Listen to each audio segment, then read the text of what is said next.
and mouse set. These are we reap what we sow when we buy cheap set equipment. Oh yeah, always. But this is a work in progress because there's a lot of stuff I'm going to update with our little studio here, and it's looking sharp. It's been nice switching over to this interface and getting this TV mounted so that we have like a big screen. It makes Snakes and Stogies a million times easier because I can actually read what the comments are saying without having to squint. Because I have the eyes of an 80-year-old man. But none of that matters because this is episode 148 of the Herpetoculture Podcast. If you are new here, welcome. I'm Justin Smith of Palmetto Coast Exotics. I am Jacob Broughts with Longleaf Reptilia. And before we get into anything, this show is brought to you by BlackBoxCages.com. Please check them out. Me and Jake love them. Very excited to get our new stuff from them here in the coming weeks. And they're awesome. I love my racks. Yeah, I told Jen, I think the cages had a hand in the Jansenite doing what they did. It was like, because they hold humidity and temps really well. So there was something to it. It wasn't like I was just keeping them in Rubbermaid bins.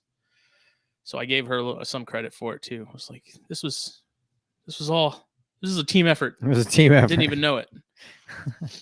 I bought you the cypress mulch that they're on. I think you actually did. I did. No, it's not. It's not a think I did. No, you did. I know for a fact that I did. So look at that. Even Jake had a hand. Yeah. In it. Without that cypress mulch, You're I welcome. may not have had eggs in the incubator. Damn right. Probably not. So honestly. And then so check out BlackBoxCages.com. Check them out on Instagram, Facebook, all that good stuff. Send them a message if you need a cage or a rack. And then won't regret it. I promise. If you just happen to want some hot sauce, then you need to hit up Steve at Steve Snakesuary and get some of his Venom hot sauce. I think Jeff and Kendra asked us today what the best flavor was, and Cottonmouth. Yeah, I think Cottonmouth was our unanimous one favorite between all of them because it could go on so much. Like there was a lot of options with Cottonmouth. Versatile. Yeah.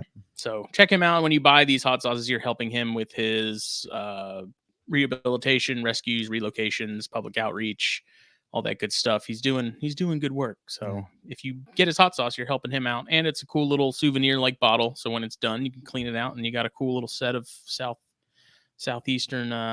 Is he technically in the southeast? Is Louisiana in the southeast, or is that the south? Just like the south, deep south. I think that would just be deep south. Yeah, I don't know. So you get all the bottles with all the different venomous snakes from the deep south, all different flavors and heat levels, and check them out.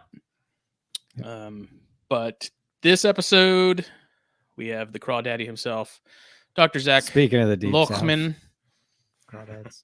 He's back. While Jake was gone on his hiatus for a while, we had Zac on at least twice, I think. And so Jake was like, when he came back, you were like the first person he mentioned. He's like, I want to do an episode with Zac. And I was like, I will gladly have him on anytime. So it's like we can give it a little bit though, I don't want to get it too soon, But thanks for having me back. I'm glad to be here. And I can actually speak to Black Box Cages too, because I have their hatchling rack, and then I have the one that holds the CB70s. And you are absolutely correct. That's a high quality product there. Yeah, they're so smooth. Yeah, it's like they're the bottom of the tubs is coated in like baby oil. Yeah, it's ridiculous, man. Yeah. But there's no like real gap, so I wouldn't have to worry about baby Alterna getting out again. I'll say I would still close it. Well, yeah, I mean when you're talking about your little tiny Nerodia, but your little gray bands are about as small. Well, I don't know. Well, it's also the same rack that I lost that first rhino rat. So yeah, the rack that I have for hatchlings right now, not my black box rack. Dude, I actually had a water snake get out of a hefty, like a 6-quart hefty. You keep telling me that, and I have a very hard time believing. I'm not lying. This thing it was a 6-quart hefty. I don't know if it was just deformed after having it for years, and eventually just formed a gap. But I swear to God, it was Zac. It was one of yours. Yeah, cool. It slipped out of there. I don't know how, but it did. I found it. It's fine, no problem. It was like same day type deal. But yeah, no, it was wild. Never in my life had a snake out of that. I found a milk snake, Eastern milk snake, a couple years ago that was gravid, and I thought, what the hell? I'll bring it in, and she'll lay the eggs. The eggs will hatch. I'll keep them separate from everybody, and then I'll let them go. And I had one of those 6-quart hefties with the locking lid. Yeah. And yeah, no. I came into the area where they were being incubated, and there were like little baby milk snakes everywhere. It's like, what the hell is going on? So no, I've had the same thing happen. I too found them all, and they all went right back out where they were. But jeez, yeah, it's kind of weird. Yeah, no, it was funny. After I spoke to Chris Montross about water snakes for a long time, and he told me, he was like, water snakes, they're not really pushers. They're not bad about getting out. And literally, I haven't had a snake get out.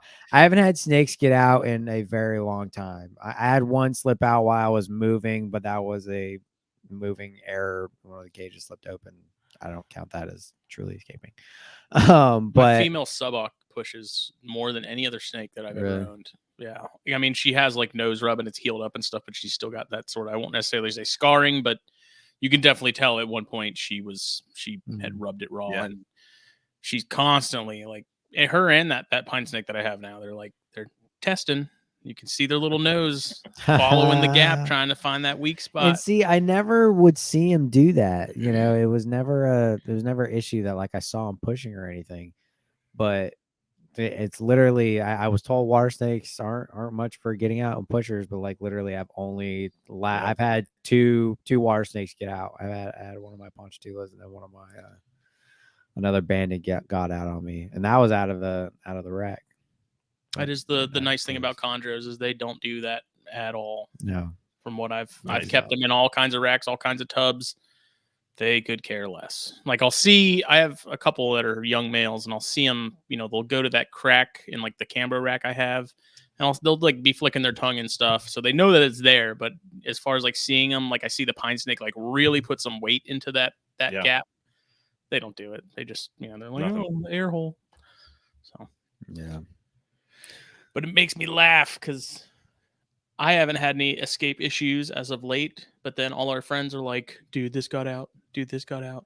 This got out. And I laughed. I was like, I don't even feel bad for you because everyone gave you so much shit. No, it doesn't matter because you will always hold the record for amount of snakes getting out, dude. Nobody even comes close to the amount of snakes that you got to get out. It was a weird year. It was a weird year. Yeah, you can't for all of us. Yeah, like, I swear this has never happened to me. And everyone's like, yeah, right. You kept using the same stuff that kept letting shit out. I don't know what to tell you. That rhino rat from Terry was the start of everything. It was like a bad omen. Oh yeah, I put a curse on my house and room. Yeah, that was. But that was at your dad's house. Still, it carries over. Yeah. It still carries. It's like Insidious. It just follows you. It's you're the one that's haunted, not the house. It's the Burwell curse. The Burwell curse. Oh, that's funny. But what's new, man? What's been going on? What's going on with you? Semester started last week. Promptly got COVID. That was fun. Oh yeah, I forgot about that. Yeah, it seems like the entire world is getting COVID. The chat that we're in, like 50% of the chat went down in a 48-hour period of time from all over the country. Yeah, I got COVID. I just got over it. Yeah, see, I had, science. I relied on all 3 shots, so all I had was a head cold, and I didn't think anything of it until at the university here at West Liberty, all the students had to get tested, and some of the kids that are in my lab popped positive, and I knew all that they were vaccinated to the hilt. And I asked them, like, what symptoms do you have? And they are like, oh, we got head colds. I was like, oh, damn it. Shit. I have a head cold. So then I went home and did the take-home test. Nothing happened. And then I came back to school, and I knew something was up because the only symptom that I got was the infamous brain fog. But it made me feel like higher than a kite. Oh, jeez. I was sitting here just like, I don't care about anything. I'm going to look at snakes. Everyone gets an A. I need to do things, but I just don't want to. And I thought maybe something's up. So then I went and got a PCR test, and sure enough, COVID. But that's out of the way, so that's good. But it also snowed up here. That storm Izzy showed up, so we've been on 3-hour delays. So this has been a pretty easy week. And I'm using the time to get the book. Trying to wrap up the book. So the book, the book is written, but getting the damn pictures, that's what's proving to be a royal. Yeah, you mentioned that when we were talking about it a couple weeks ago, and I thought that was odd because when I was doing the magazine stuff, like that was I thought that would be one of the hardest things, you know, dealing with people that are like prima donnas and really stubborn, and I really had no issues there. Like everyone was very accommodating. You know, obviously I gave them proper credit and stuff like that, and if they wanted me to pay, you know, I'd give them what I could, but I wasn't about to spend, you know, $80 on stock photos and stuff like that. So everyone was super helpful, and I did my best to make sure that if it was like a cover photographer or really any, and I was using their stuff to make sure that I got them out there too and tagged them and stuff. And but that was not the hardest part by any means, was the pictures. Here's the reason why it's difficult. So the book is the Dipsadded book, the one that focuses on South American colubroids that people keep, like Barons racers, false water cobras, musaranas, what used to be called Leopas. Now they're Urethral Lampreus, tricolor hognose snakes. And those are the main chapters. And getting photographs of those animals is not a problem. But what each chapter has is it's basically 50% biology, ecology, natural history, and then 50% animal husbandry. So for the natural history part, I need to get pictures of these things in the field. And that's proving to be a bit challenging because a lot of, you know, I can get those, but then there's one chapter, the introductory chapter, I realize people don't know what the hell a Dipsadded is. So I introduce what those are. And there's all these tribes of snakes. We talk about those. And I know that like the uber nerds like me are going to love the narrative part. But in reality, you got to write a book and you got to have a picture book all in one. Yeah. And getting the photographs of these like super obscure, crazy little dirt snakes that live in the Amazon that nobody cares about. That's what's proven to be problematic. And they exist, but they're taken by people that are from Brazil that speak Portuguese, which I do not.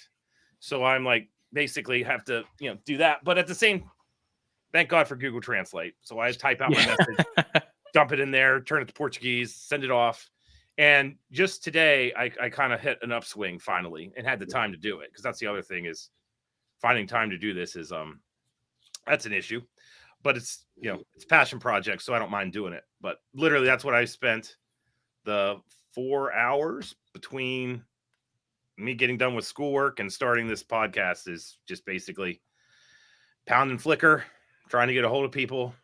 And I've got, you know, starting to get there. So once I get the photographs, it goes to the editing process, and I am immediately behind the complete carpet python.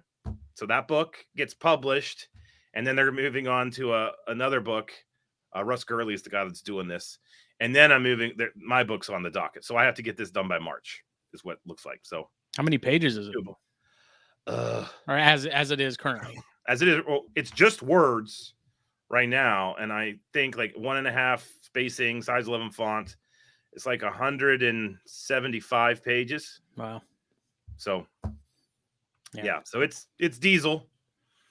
Well, as far as finding pictures, I usually would just go on Instagram and search up the hashtag for that species, and then look for pro quality shots, you know, that weren't cell phone pictures. And I usually just message that person and be like, hey, I'm in need of a picture of a herald snake, which there's not a lot of really high quality herald snake pictures out there. And there's a couple species that it was like impossible to find. But of course, Instagram, there's always at least one. And then I'd message her if they had anything else. If they had any more they just hadn't posted that we could use. And like I said, everyone was really cool about it. Yeah, I've gotten a lot of the husbandry shots that way. A lot of cage pictures or enclosure pictures, morph pictures. You know, all that stuff's good. I'm just like the genus Atractus, which nobody even knows is a genera unless you've gone to Peru and caught them. They're all about like this big. They're little. Trying to find pictures of the prey species, obscure little lizards. Like that's the part that's problematic. But I say problematic, but it's kind of like electronic herping, Like it's a quest. Going out into the wilds of the internet to find the picture. Yeah, so I don't mind it. It's just when I get the time to do it, I need to like pounce. That's all. So but no, that's the big thing. And then of course everything's brood mating right now. Yeah. So how's that been going though with the weather? You got a little break on that front. Being as squirrely as it is, like my biggest concern with what I have cooling right now is the Bimaculata and the Dione. Mm-hmm. Like they've gotten pretty cold, but they've also had weeks where it warmed back up and then it dropped and then it warmed back up. And then I had to pull them out of the garage because it was getting to freezing or below that, just below it. Put them in my closet, which is about 60, 65, depending on how cold it is outside. And so I was going to pull them back in the garage, but it's supposed to dip down to get really cold over the weekend. Jake was saying it's supposed to be like, what, in the 20s or something? High 20s? It's supposed to get in the high 20s, I think, Saturday. So I can't put them back in the garage. So I may at this point just sort of put them back in the room and bring them back and give them a shot anyways and see if it happens. But yeah, I was concerned between Christmas time and New Year's because that's when that crazy weather hit and it was like 65 degrees up here where I live. It was almost 80 here. It was like upper 70s. It was crazy. I was wearing shorts and flip-flops. Yeah. Well, I thought, this season might be crap. But then, as has been the case up here in the mid-Atlantic where I live, we usually get a warm spot in December. Everybody's like, oh no, winter's done, whatever. And then it's like, hold my beer and shows back up again. And that's what we got right now. Our lows. Oh, no. Yeah. Tomorrow morning, it's supposed to be 4 here. Oh my God. Yeah. So I have. I can't even fathom that. The infamous corner of my garage that we talk a lot about on Colubrid and Colubroid Radio. And I've been checking the govies I have in the corner and the weather forecast. And I moved everybody out of the corner and put them in the middle of the garage because it would probably be about 30 degrees in that corner. And I'd have a whole bunch of potentially snakes, dead snakes. So, but I like brumation. I think it's kind of fun. There's a strategy to it. It's nerdy. That episode y'all did was great. So, yeah, you and Matt did. Oh, thank you. We're proud of that. It's funny. We did this nerdy deep dive on all the science, and then our next guest was like, "I don't brumate at all." I was like, "Oh, how about that?"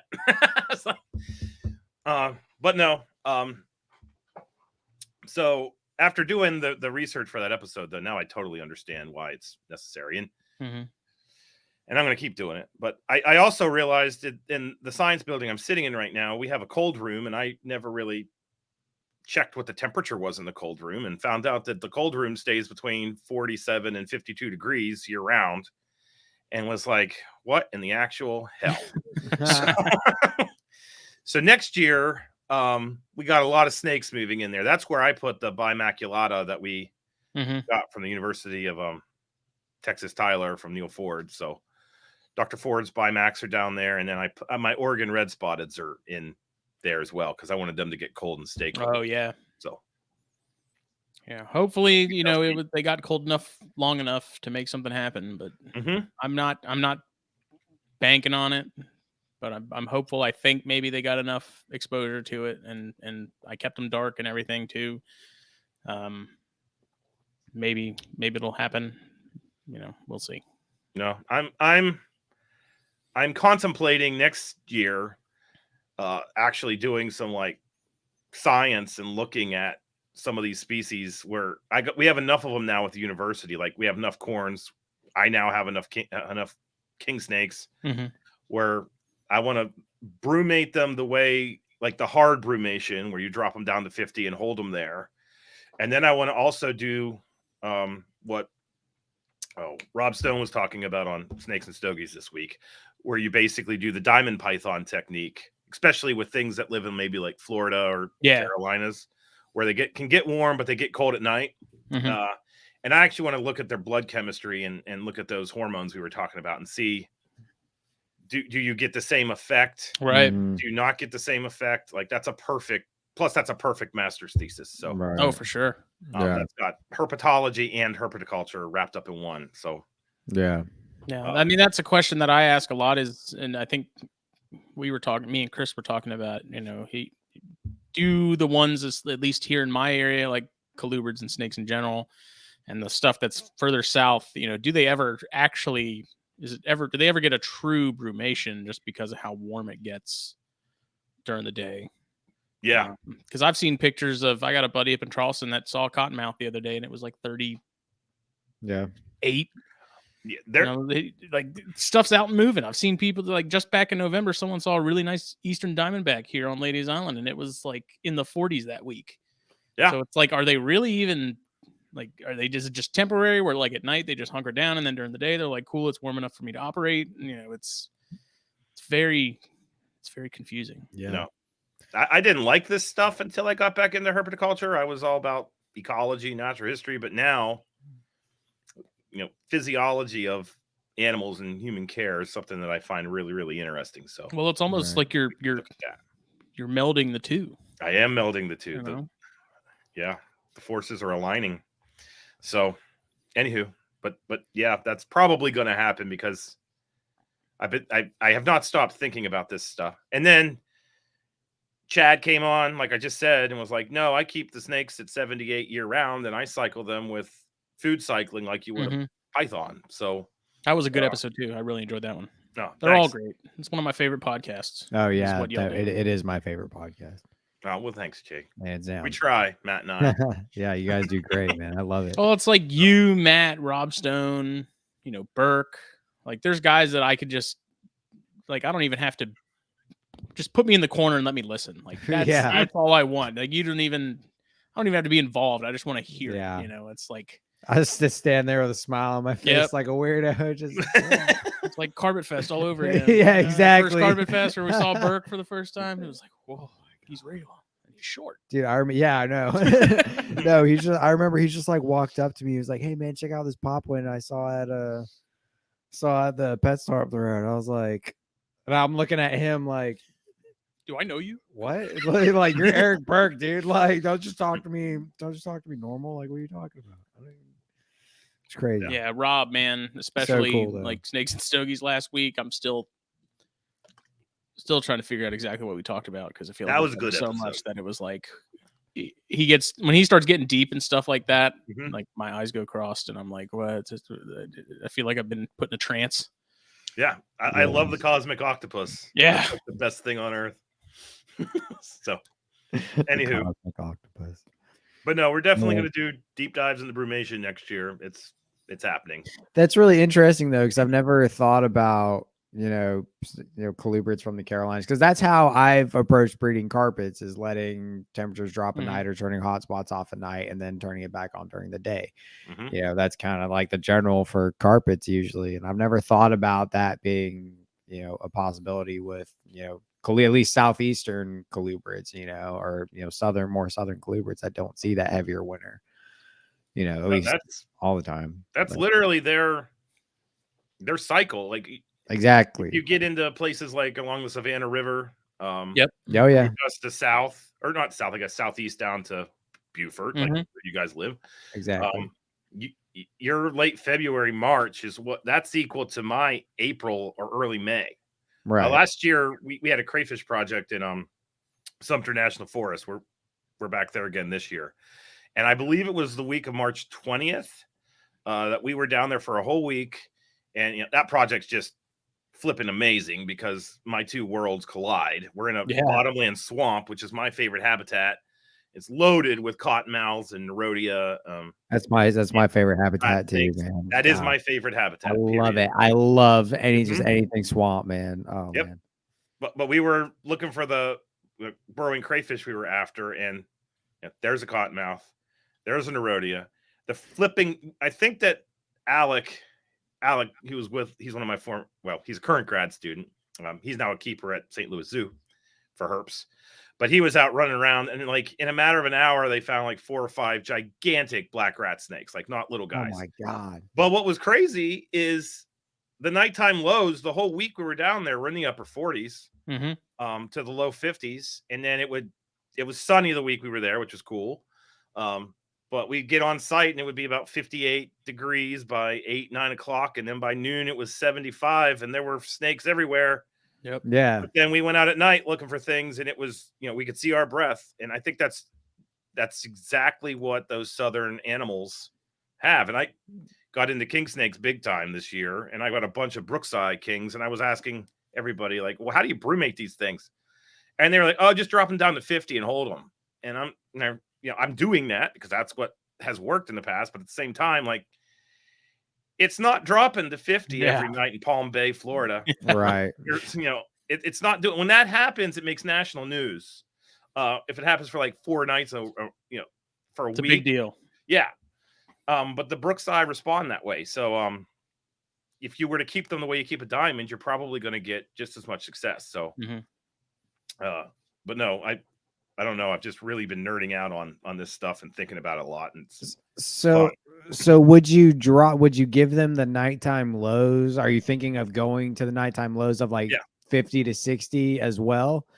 Or because I know some people that like breed carpets, diamonds are, they are on the colder side. That's why I'm wondering. So, because I know with carpets, people will keep them at normal temperatures at night, but they'll just turn the heat off and they'll let their ambience just drop a little bit. With what I do with my room, regardless of the time of year. So. Are you planning on still dropping the night times to 50 to 60 and then bringing everything back up, during the day, or are you going to leave things kind of normal and then just cycle like a hotspots type deal? Yeah, what I've been thinking about doing, and I know I can do it in my current house. We're about to move to another house, so I don't know if I'm going to be able to do this where we're moving, but what I'd like to do is just simply give them a drop down to 50-ish is the right way to say it. Yeah, right. And then let them get up into like the 60s, 70s. And then what I want to do is then pull the blood out and look at those hormone levels.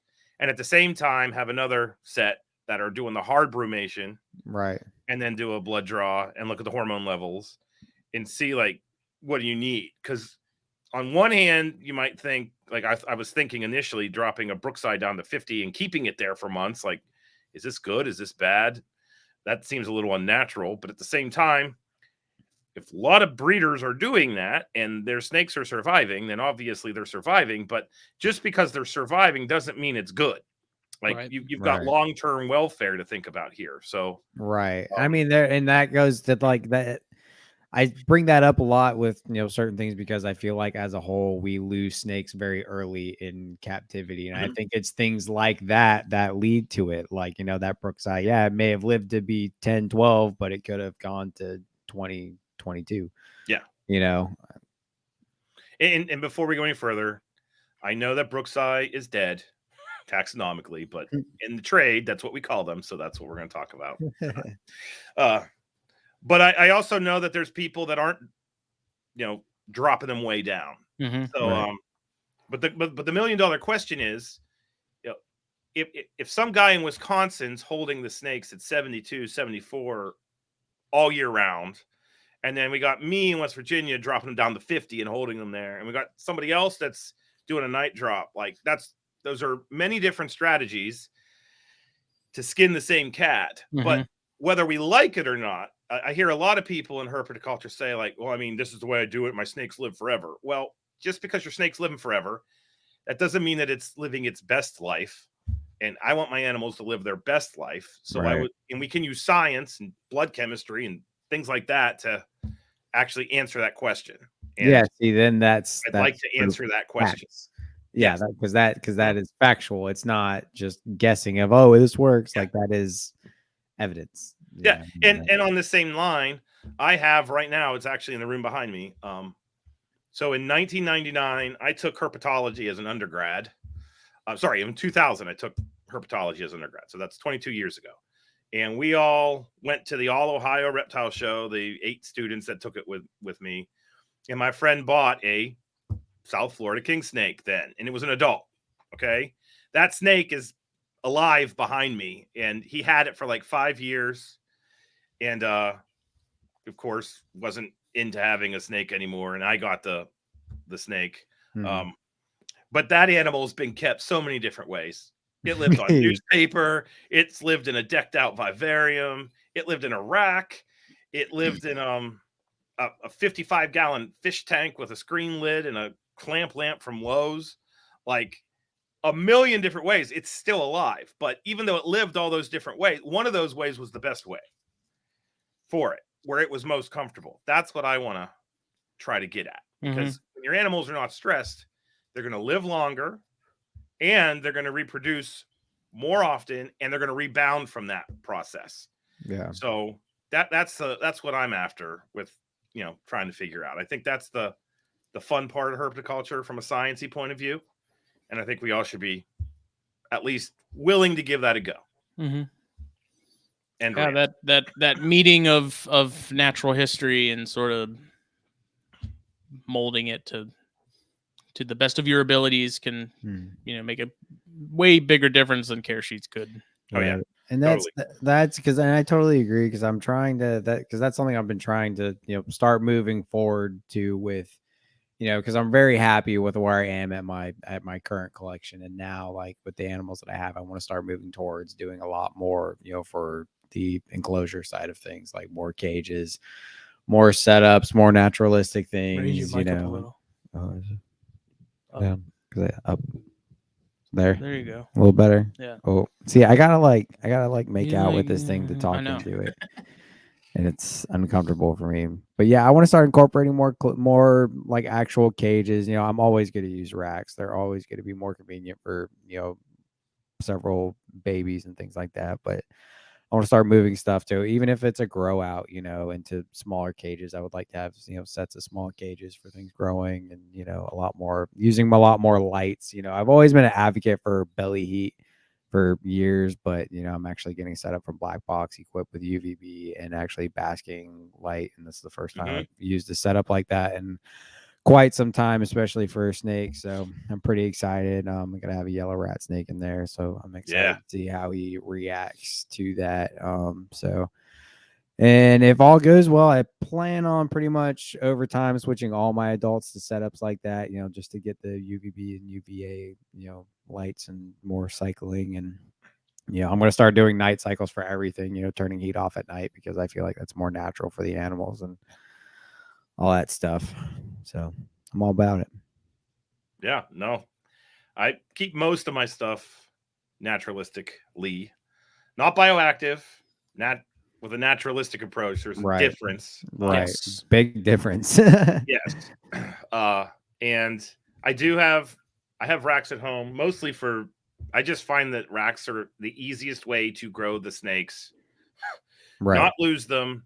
And you can totally set a tub up in a naturalistic way. People don't, that whole argument about anti-tub. You need to just sit down, be still, shut up, think, because you can add cypress and leaves and plants, pothos, all that kind of jazz.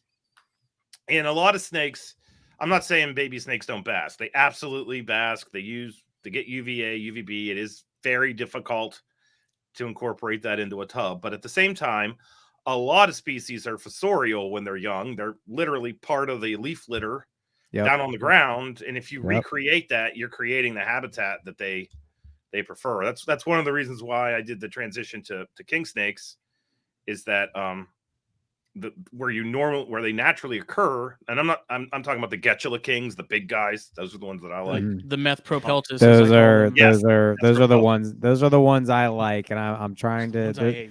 You've got me on a little bit of an itch with those, Zach. We're gonna get into Kings a little bit, for sure. But I like Easterns, but like Brooks can go to hell, dude. I love them to death. I had such a bad experience with those as a kid that it's like they could not exist and I'd be okay. Well, they love their cypress mulch and leaf blend that I give them, and they get down in there and they use the belly heat and nice. And I think that they're doing well because they grow like freaking weeds. I mean, I've been impressed with how fast the Floridana that I have grown. I have a couple OBX Kings, used to be Sticticeps. I love those things. My family went to the Outer Banks. I used to say, well, up until I was 33, I'm 43. I went to the Outer Banks pretty much every year, including the year I was a fetus. Like my parents, my mother's side of the family, that's where they just went before it was all blown up. So there was no way, if there was a king snake that was endemic to the Outer Banks, that I was not going to have it. but I have a couple little worms. Like somebody saw them at one of the shows in Pennsylvania and said, "You want these?" And I was like, "Yeah, go ahead, grab them for me." And they took a picture, and I didn't realize how small they were. Oh, and then I got them. I was like, Jesus Christ, these things were in like an egg last Tuesday. Oh my God! But I put them in the tub, and they burrowed right down into that substrate like they do. Put the pinks down, and they've quadrupled in size. And now, when I got them, they were like 5 inches, maybe 2 months ago. Now they're pushing 1.5 feet. So they're like off to the races. I think a lot of it has to do with the fact that they're in that tub. They feel secure. They're down in the, that was one of the reasons why I went to Kings instead of rat snakes, because I knew that I was going to have a hard time giving them cages that had a lot of vertical space. Right. But the Kings spend a lot of their niche is fossorial predator. They're down on the ground. I'm not saying they won't go up. They totally will go up, but they prefer to be down low, and most of their prey's down there. So, they're just kind of better suited for like an ARS rack that's got the window. That's those big tubs. That's perfect for them. So that's where most of them are going. But I also have my PVC enclosures, and they're a lot of fun. Yeah. So. No, that's why, like with rat snakes, I'll start rat snakes. I'm starting my youngins in tubs, just smaller ones in an XR16 from BlackBox. But as soon as they, outgrow about a V18, I want to try and get everything in those taller enclosures, because I even have some of my larger ones are in like standalone tubs outside of the rack because they're 14 inches tall or whatever. And I definitely love giving them that vertical space there. Yeah, the rat snakes in the watch naturalistic enclosure are great. Yeah, I can't wait to see this guy, how he acts in this enclosure I get from BlackBox. I'm super excited about it. I'm debating on if I want to try and grow some pothos in there. See how we go. But what's your substrate mix? You said you give them it's nothing special. So I buy all my substrates at the big box stores like Lowe's or Home Depot. So I buy a shredded cypress blend. Some people lose their mind because there's some hardwoods in there, like maple or cherry or something to that effect. And I've not seen any kind of bad effect. I've never had any issues with it. And then I add to that, I've been So one of the problems I had with it is that it stays super wet when it's fresh out of the bag. And then it will reach a tipping point where it goes from super wet to bone ass dry in like 3 days.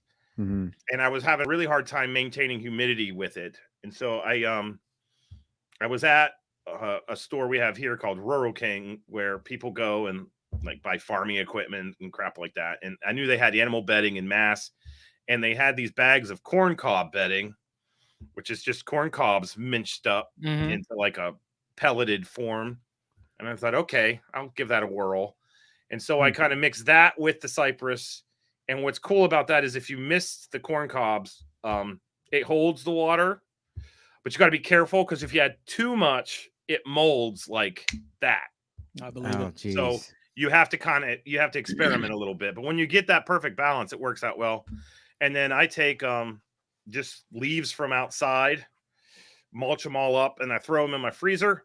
And that's going to wipe out viruses and stuff like that to a certain degree. If I'm really worried about it, I have baked it before at like 400 degrees in the oven. Makes your house smell really weird. Creature wipe out. But then I boiled magnolia leaves. What was that? I boiled magnolia leaves when I was doing frogs, and it smelled freakishly good. Yes. It was very odd. I have a big sycamore tree right next to my house, and it sheds these giant leaves that dry up, and you can crumple them up really well. And that's what I use. And it doesn't smell all that awful either. Nice. It's kind of perfumey. But then I mix all that together, and it kind of creates the substrate of a pine forest.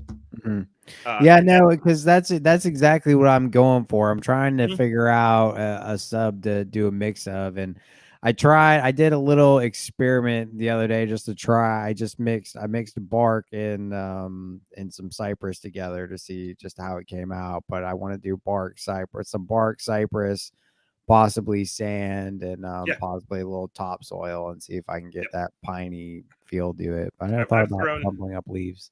I've thrown sand in there as a drainage Yeah. layer, and it worked out really well. Yeah, especially when you mix it up, it really helps if you have water instead of it sitting on top of the soil while it absorbs. It just goes right into the sand and right then through. it percolates through.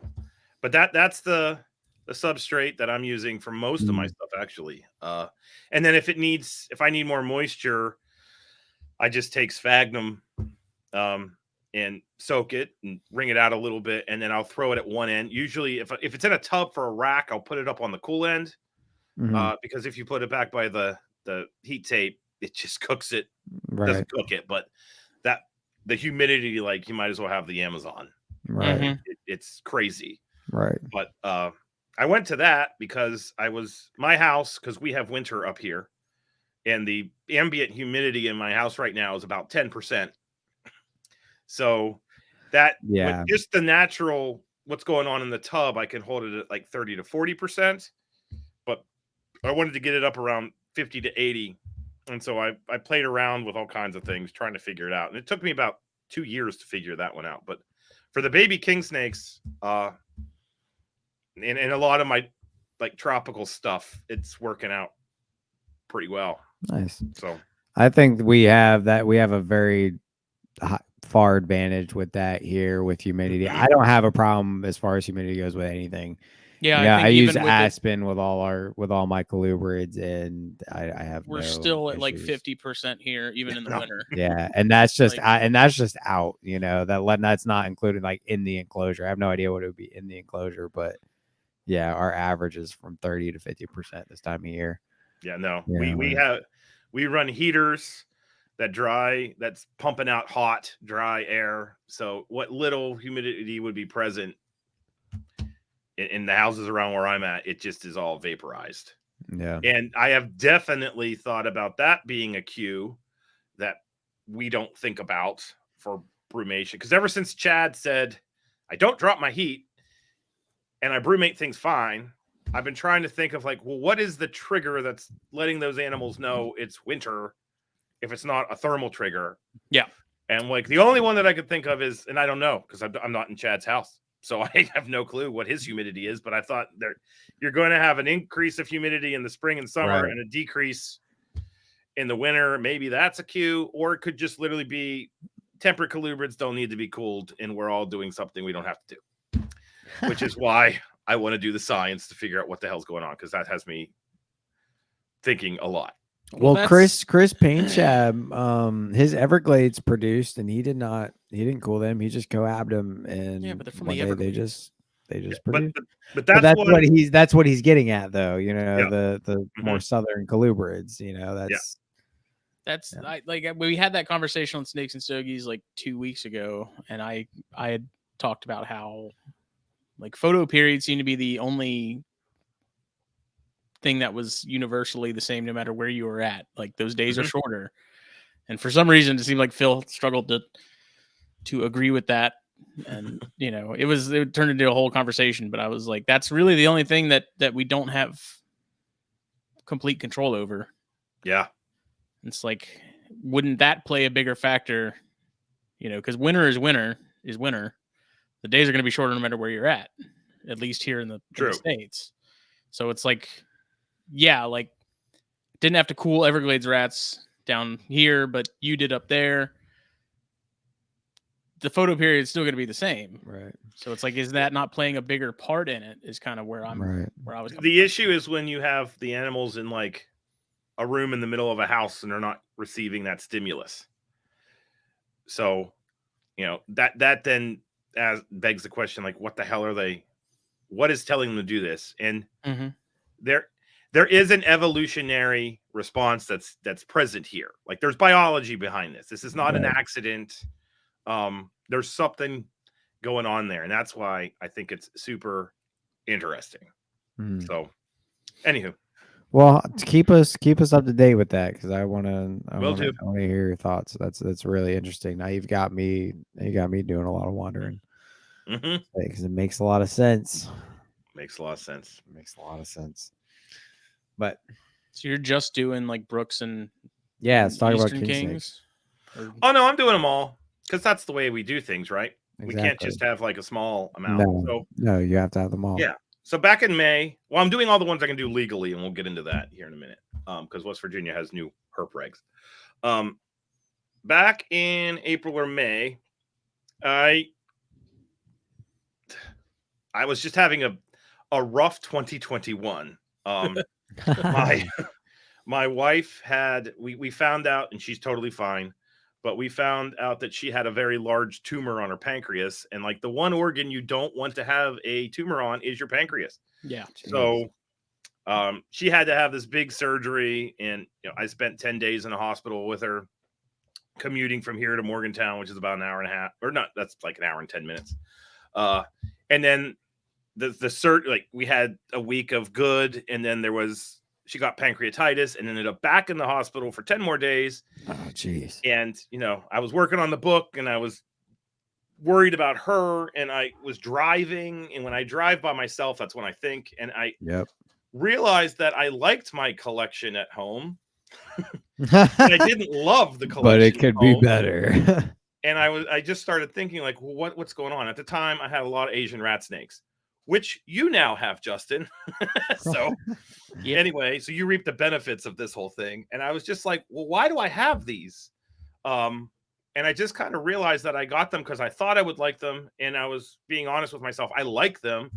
I just didn't necessarily like something about keeping them. Right. And so I moved those on, to you. I had great big beauty rats, Taiwans and blue beauties, and I loved them to death. But my time with them was, over. It's a lot of space. Yeah. Well, I had them in massive cages. They were in 8 foot, 8 by 2 by 2s. They were like big. Yeah. And they were as big as the cages too, which was also an issue. So I found people that would, take those and had the space and everything. And I just started thinking like, well, what are the animals that you like? And what do you want to do when you get home? Because keep in mind, I come to the university and work with snakes and reptiles all day long with the Zoosci collection. And I realized that when I got home, I just wanted snakes that would be easy. Right. I didn't want to have to worry about all this crazy stuff. And so I thought back to my false water cobras, which everybody knows are my favorite animals on planet Earth.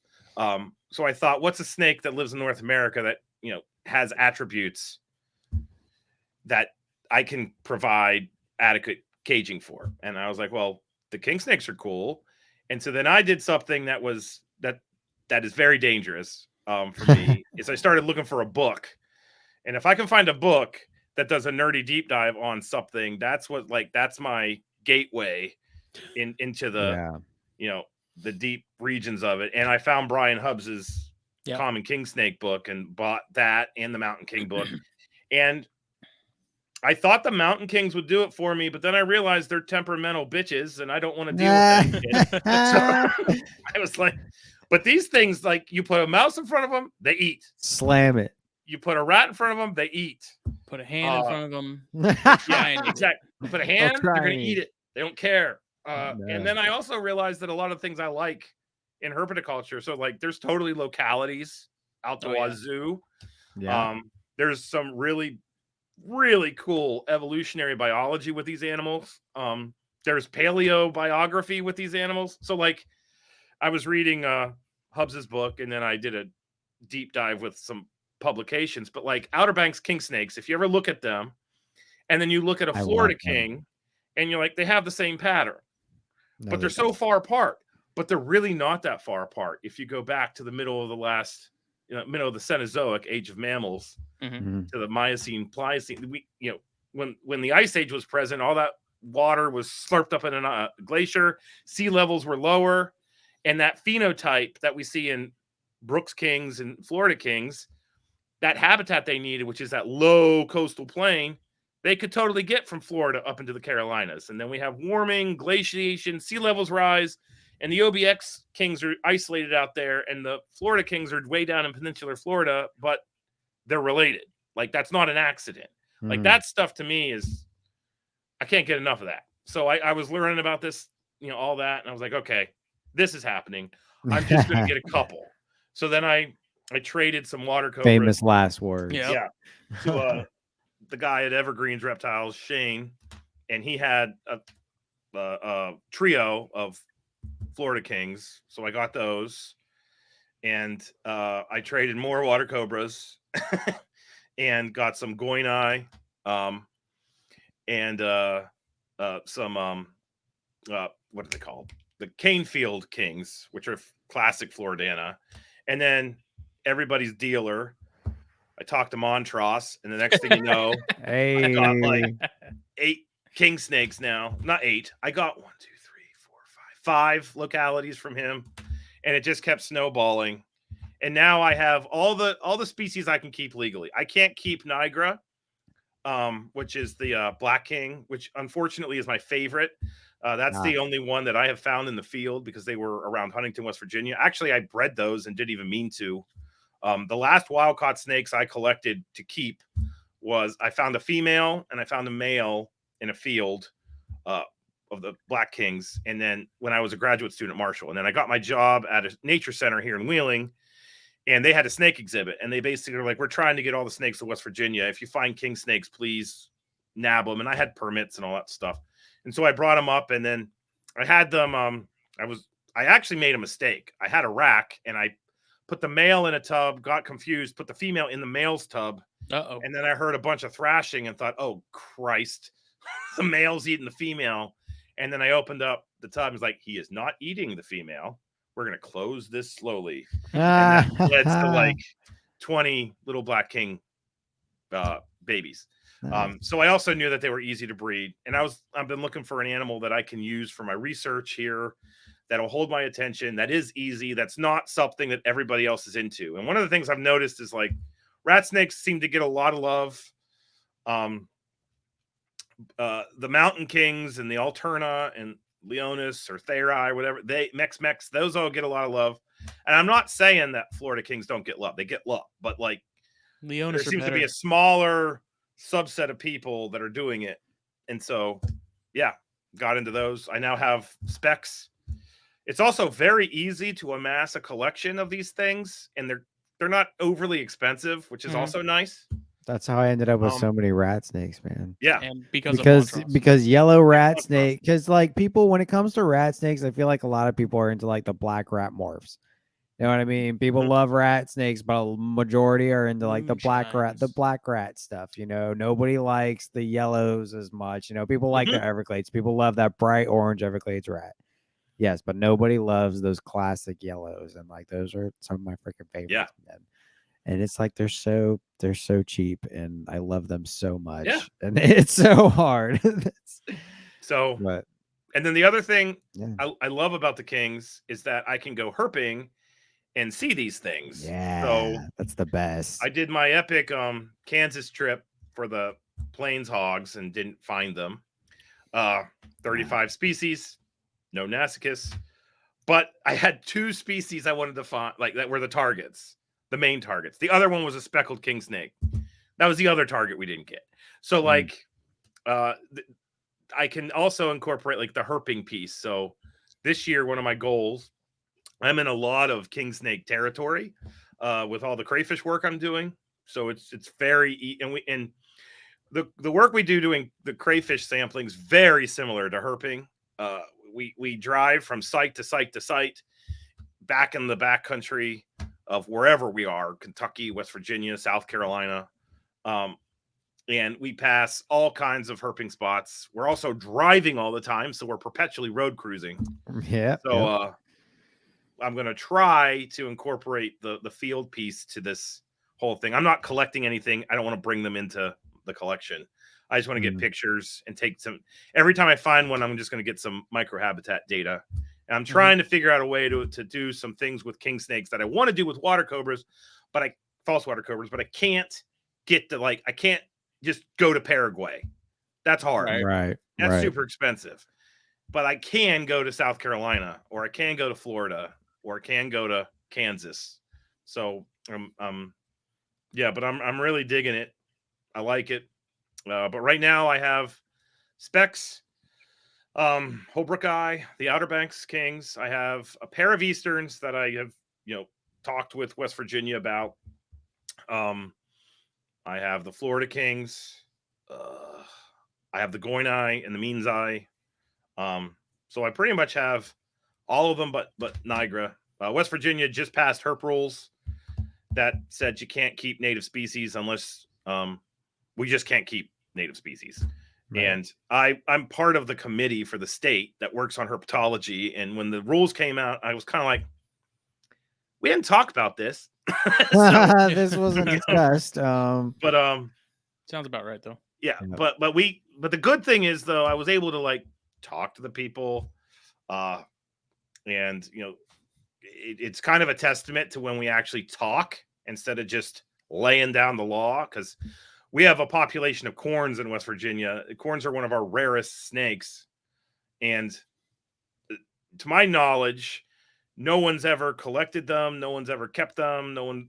That's not a locality because they're so flipping hard to find. And because they have been found. Like I got my West Virginia corn on my life list last year. Nice. They said like no corn snakes, and I was able to talk to them and be like, listen, corn snakes don't count. You have a candy cane, motley, hippopotamus, whatever the hell. That did not come from a cut in West Virginia. Like that is a well-established line, and if we just let people keep those, they're not going to want to go get the worm-infested corn that's there. We just need to do that. And so, to DNR's credit, I love those guys. They were like, well, let's look at this. And so they're actually redoing rules. So it's an example of like if we just talk instead of yell and throw our bombs, Yeah. But so that's why I'm staying away from the Black Kings, because I don't need those. Yeah. Dude, your speckled kings are driving me nuts, man. Oh my god, they're beautiful. I have Harris counties, and then I just picked up another pair from Hamburg. I have people everywhere. I didn't go to Hamburg, but Dan Sheehan was at Hamburg and was like, "You want these?" I was like, "Yeah, damn it, Dan." So, yes, I do. So, Nice. They're beautiful. But I'm done. And this is my first year trying to breed them. So I've got, I don't even know how many. I don't know how many pairs. I've got like 2 males and 4 or 5 female Floridana cooling right now. So I don't imagine it's going to be really difficult. So is that all you're trying to breed this year? Is the Florida? Yeah, that's it. Mm-hmm. Yeah, nice. Yep. Sweet. And that's actually part of a graduate student's thesis where we're testing the idea that if you incubate eggs at low temperatures, you produce bigger babies than you do at warmer temperatures. I will wholeheartedly because I've heard everybody talk about that, and I thought, well, where's the data? And so we can get the data. Nice. So that's what we're doing. That's all. That's why there's so many freaking snakes in my garage right now, brooming. I like that thesis. That's a cool one. Because I've always heard that too, and that's always been my belief. So that'll be interesting. Yeah, but that's the Kingsnakes in a nutshell. They're fun. I have not had one refuse a meal, and I cannot tell you how amazing that is. Those Asiatic rat snakes I had were like, sometimes they would eat, sometimes they wouldn't. Some of them would eat every time. And I still have Asian rats. I kept my Pulcher, so I have Oreocryptophis, the bamboo rats. And my favorite rat snake ever, I will always have these, are Japanese rats. I think that they, in my opinion, they are one of the best for captivity. I'm not going to say the best, because then we're going to be like fighting over bears. You took the words out of my mouth. Nah. But they are one of the best because they don't get gigantic. But they're still impressive. And they're active as hell. Like I have them set up in a great big, I keep them communally. I did that last year, and they're always out. They're inquisitive. You open the door, they kind of come out and say hi. I like that. So that's awesome. Yeah, no, Japanese rats, ever since seeing your pictures of them, Japanese rats have been on my radar for the future for sure. They're intense. I had the hardest time getting those things to lay a fertile clutch, though. did everything. It took me 4 years.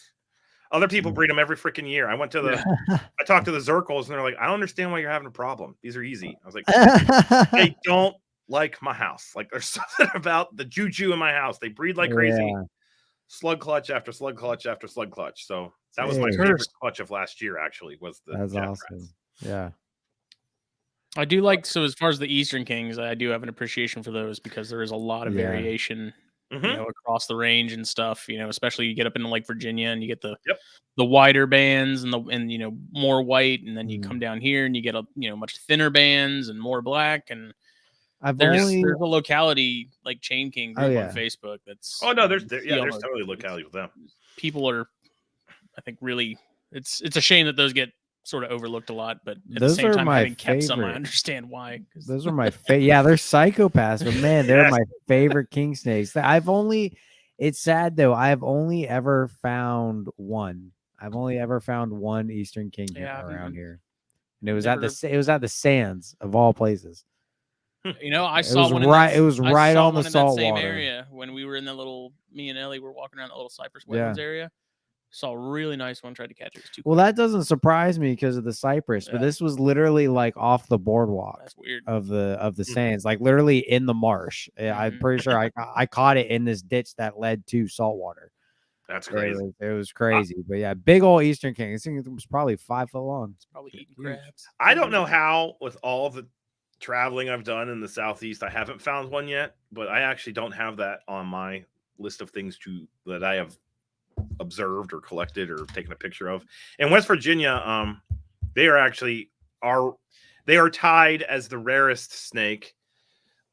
We have 2 snakes that are Kingsnakes have been documented, Eastern Kings, but there was one record of a pine snake, a northern pine snake, all the way down the southern part of the state, and people think it could have been a pet because no one has found, like, their habitat's not there. It doesn't make any sense, but I've seen the smashed road-killed specimen in a jar at the museum at Marshall. So, but my goal this year with all that South Carolina work we're doing is getting the Eastern King. I think that I can hopefully add that one to the list. I wish I could help you out with that, man, but it's been one that's eluded me for a long time. Like I said, I kind of got lucky with that one. This was years ago. I think I was in high school when I caught this. You know, I wasn't even herping when I found it. You know, it was just kind of luck of the draw, you know, but ever since I've never found another one, you know, out of all the time I've spent looking around for all types of stuff, you know, it's one that's always eluded me. If I found one Eastern King here and I found one Scarlet King in Florida, those are the only king snakes I found. I found a couple Scarlet Snakes now. I have found several Scarlet Snakes here. But never Scarlet Kings. Scarlet King of Florida, then the Eastern here. Those are the only kings I've come across, unfortunately. But glad I was able to check both of them off my my bucket list. I've only found one Scarlet Snake. I took a bunch of kids to Congaree National Park on our way to Okefenokee, and we stopped in the parking lot in March to eat lunch and then to just walk around and get them out of the car. For sure. And I was walking across the parking lot and I saw that color and I didn't know what it was. Lizard brain took over and I was like, yeah, this is one of 3 options. One is really spicy. Let's just make sure we don't grab this too quickly.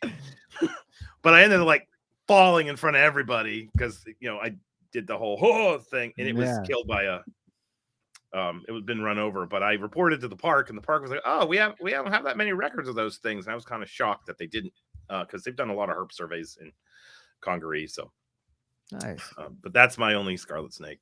Scarlet Snakes are neat. And they're funny. Cool little things. Everybody thinks they're king snakes, and you know, because I get everybody who knows me, I get random texts from people I haven't heard from years, and they're like, "What is this?" You know, it's a picture of a snake.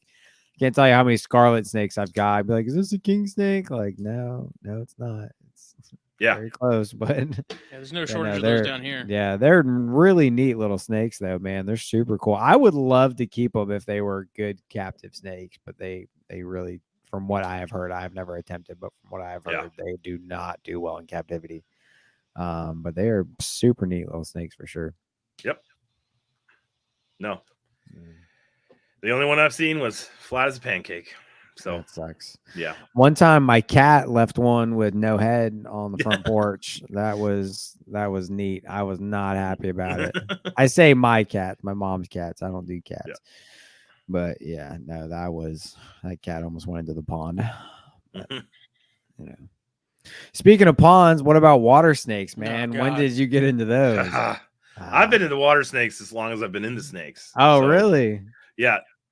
My dirty little secret is that my favorite North American snakes are Nerodia. Like, yes, will forever be Nerodia. Yes, I'm proud of that. I'm not ashamed of that. It.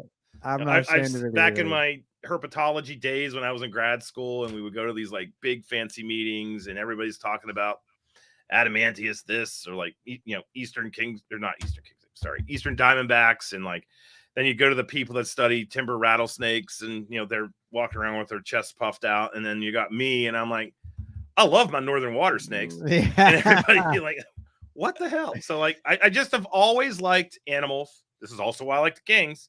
The reason why most people don't like these things is the reason I like them. I like things that like fight back. I've never, like, if I see a Nerodia, I've literally been herping with people that have seen Nerodia, and they're like, oh no, I'm not touching that. Oh, nah, and man. Meanwhile, like, I am knocking their ass over, doing a header into the swamp. Dude. And come out with it. It's bit me 3 times. It's musked in my face, and I'm just happy as can be. Dude, so, I gotta send you a picture of a nearly 6-foot Diamondback water snake. I fell into the swamp to grab. Mm-hmm. Oh my gosh, this thing was on a log, and I fell into the water grabbing it, and I pulled it up, and it was about as long as I was, and I said, "Holy shit!" Yes, it was. No. It was awesome. No, they are my favorite. When I go. That's why I like swamps. So like I didn't know anybody cared about Nerodia, and when I stumbled onto Dark Horse, and Matt Dove, and the guys that actually like, care for them, care about them, I was like, people do this. There are people like me. I said the same thing, because like I never saw them as like a captive species, but I've always loved water snakes. Like one of my goals is to find like as many of the North American ones I can. I've found several, and I'm very proud of that. Yeah. But yeah, no, I always loved them, but I never saw them as a species that like you would keep. And then I stumbled across Dark Horse, and my entire life changed. Yeah. So and they make they actually adapt well to captivity, but you have to keep them a certain way. And that was always my problem back in the day, is that I was not keeping them the right way. When it's back in the day. So like, to give you an idea of how much I love these snakes, when I was an undergrad in 1999, this is also the first summer my wife and I were dating, and she did not like snakes. And the snake I used to introduce her to snakes was Nerodia, which was fantastic, because they literally solidified every thought she thought was true about snakes. Bold move. Yes. Really swinging for the fences on that one. I did what's called an audicology study, where you basically just study everything. You study what the snakes are eating. You study what habitat the snakes use. You study when they breed. You study the behavior of the babies, the juveniles, the adults. And like, that was my undergrad project. And I did it with Nerodia cipodon, common water snake, at the end of the creek I grew up on. And like, I just loved everything about that project. And then I went to grad school, and, you know, I got to study cool things. Now I can't study the derpy Nerodia, quote unquote cool. Yeah, my heart was there. Yeah. And I ended up trying to do a thesis on Eastern hognose snakes, and it was just a complete disaster. I found one. You can't write a freaking thesis on one snake. And so I ended up segueing over to studying snakes on this mine. And I'm on the mine, and I'm walking around, and there's a wetland on the mine. I went into the wetland, and I saw one Nerodia, and I was like, done. So then my graduate degree, I'm focusing on those things. Then I become a professor. There's a creek at the bottom of the hill. It's got queen snakes and Nerodia in it. And I was like, we're going to study the queen snakes because they eat the crayfish, and they're a specialist. But we're also going to study the cipodon. So we're down there, like, you know, studying them as well. But when I go herping, when I lived in Florida and I'd go road cruising, Florida bandeds Pictoventris are like everywhere. I was in absolute heaven.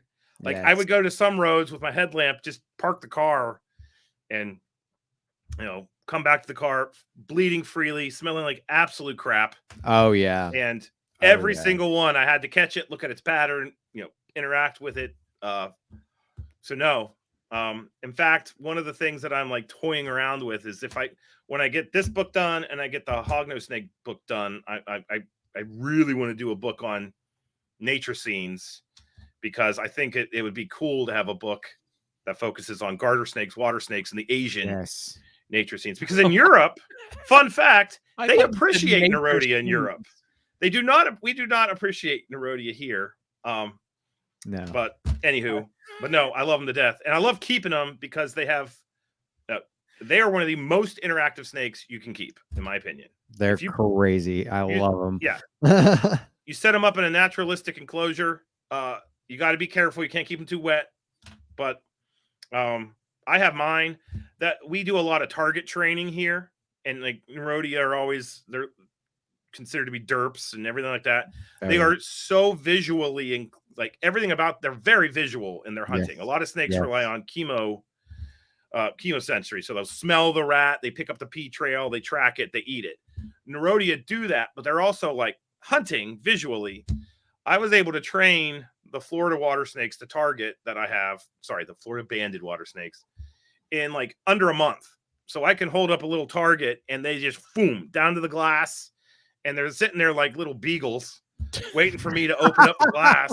And then they open up the glass and I move the target. They follow the target. I put the tilapia up and they pound it. Like, they're fantastic. I just don't understand. You give them branches and you give them things to use in the vivarium and they use it. Like, they'll actually bask. All the behaviors you see out in the wild, you can get them in human care. So no, I love them to death. Number one is the false water cobra. Number two, as far as keeping and I'm concerned, Nerodia and Kingsnakes. That's it. That's awesome. And then everything else is like right behind it. Yeah.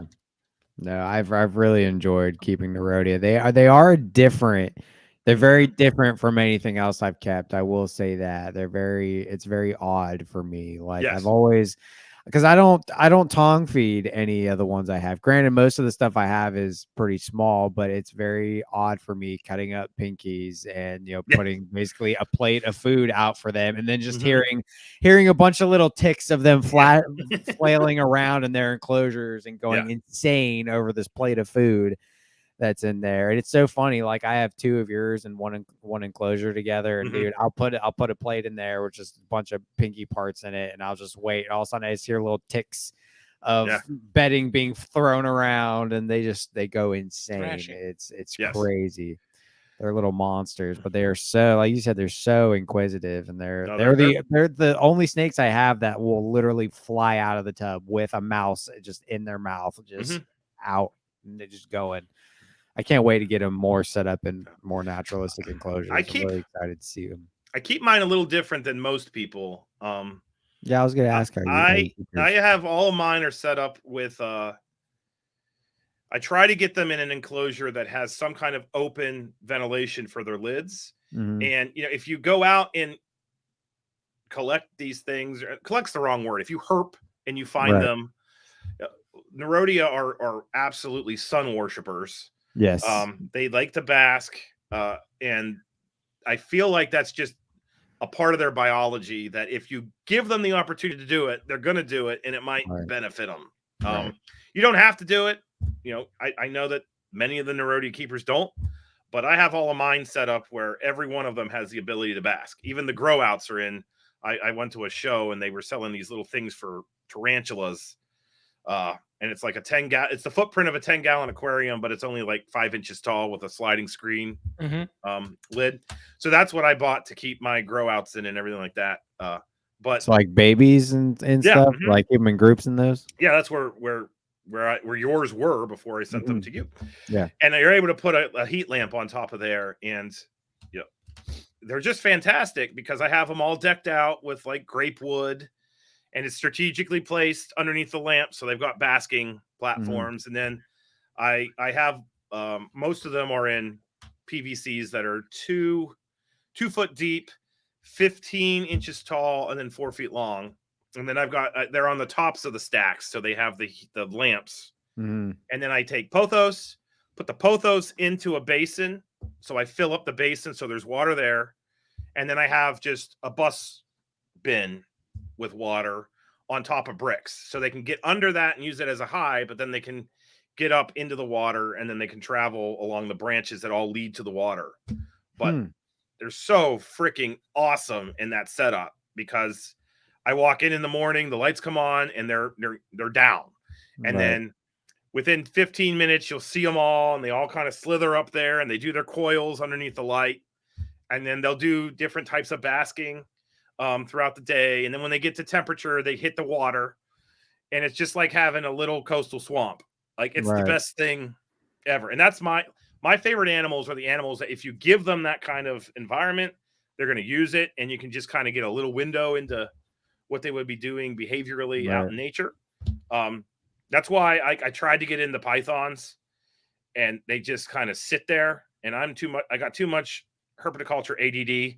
I need the thing to do something. Right. So, anyway, but no, keeping them that way, I'm not saying that's the better way. I'm just saying that's the way I like to keep them. Right. It's been a lot of fun. I'll have to have you send me some pictures of how you set up your water, because I'm trying to picture it and I can't. The water is a pain in the ass. I'll fully admit to that. Yeah. I'm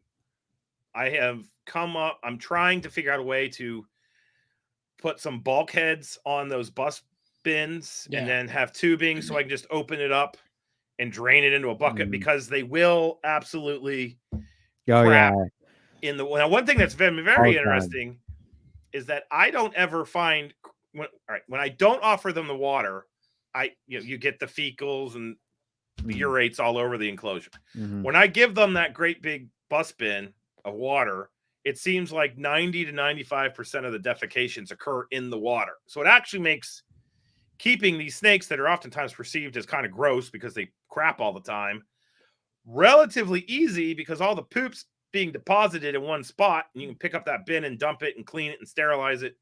I'm not saying they only crap there, but I'm saying most of it appears to be going there, which is kind of cool. And then I feed mine fish. I do give them rodents, but I kind of supplement with rodents, and then I have all kinds of different types of fish that you don't run into that thymidase issue. So you ever give them live? Well, I did give them live, and then I thought, what the hell are you doing? So yeah, and the reason is I don't want to introduce parasites. Yeah, now when you have wild caught Nerodia, just so everybody knows, like Nerodia were actually one of the animals that were used in college parasitology classes, because they have so many parasites in them that if you cut them open, you're going to get lung parasites, you're going to get gut parasites, you can get blood flukes. I mean, you can get like everything under the sun. So it's kind of a losing battle. It's unless you like treat them, and a lot of people don't treat them, because once you get them, if they come from the wild, because once they get established, that can actually wipe out those guys. So I've tried to get captive born. I think I'm at about like 60% captive born, 40% wild caughts right now.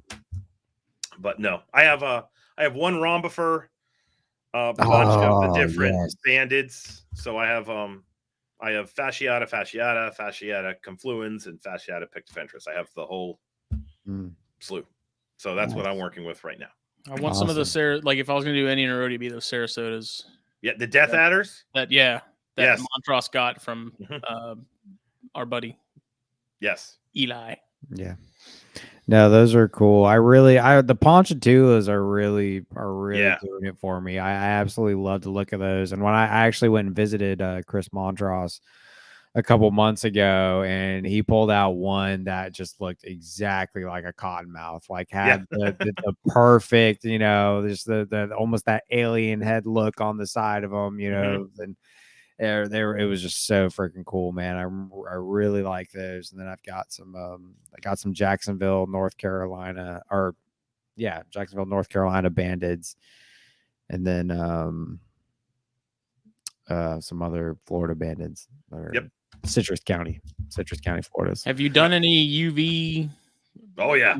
Testing with those, do they do a similar thing to what the water cobras were doing for you? They will definitely bask under. They don't follow it the way that the Gygus did, the false water cobras did. But they definitely will bask under it.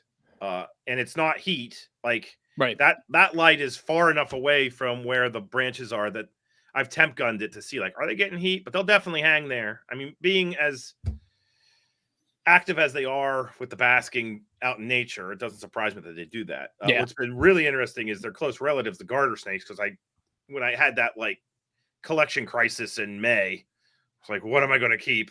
You know, I'm like, well, you love nature scenes and you want a rodent eating North American colubrid.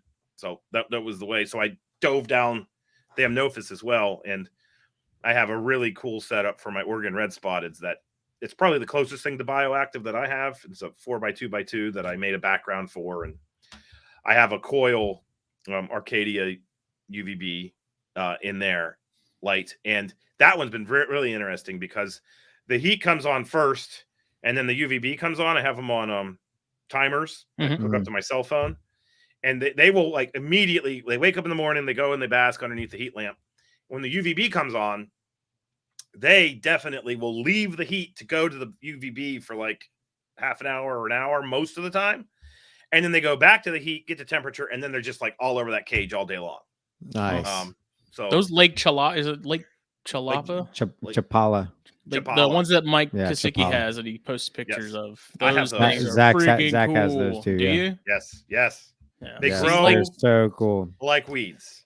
I've never had a snake that grows that. Those are this fast. Those are on my radar. I love garter snakes, but I have become, I have this slight obsession with like things that are normally small, but there's bigger versions. I don't even care about that. And some of the ones that I believe it's Sabrea. Is that how you pronounce his name? Well, it's Rob Shea, but he flipped. Yeah, we had him on Colubrid and Colubroid radio. I need to listen to that one. And that was a great episode. Yes, I have the Garter guy. Yeah, the Garter guy on Instagram, I believe, right? Yeah.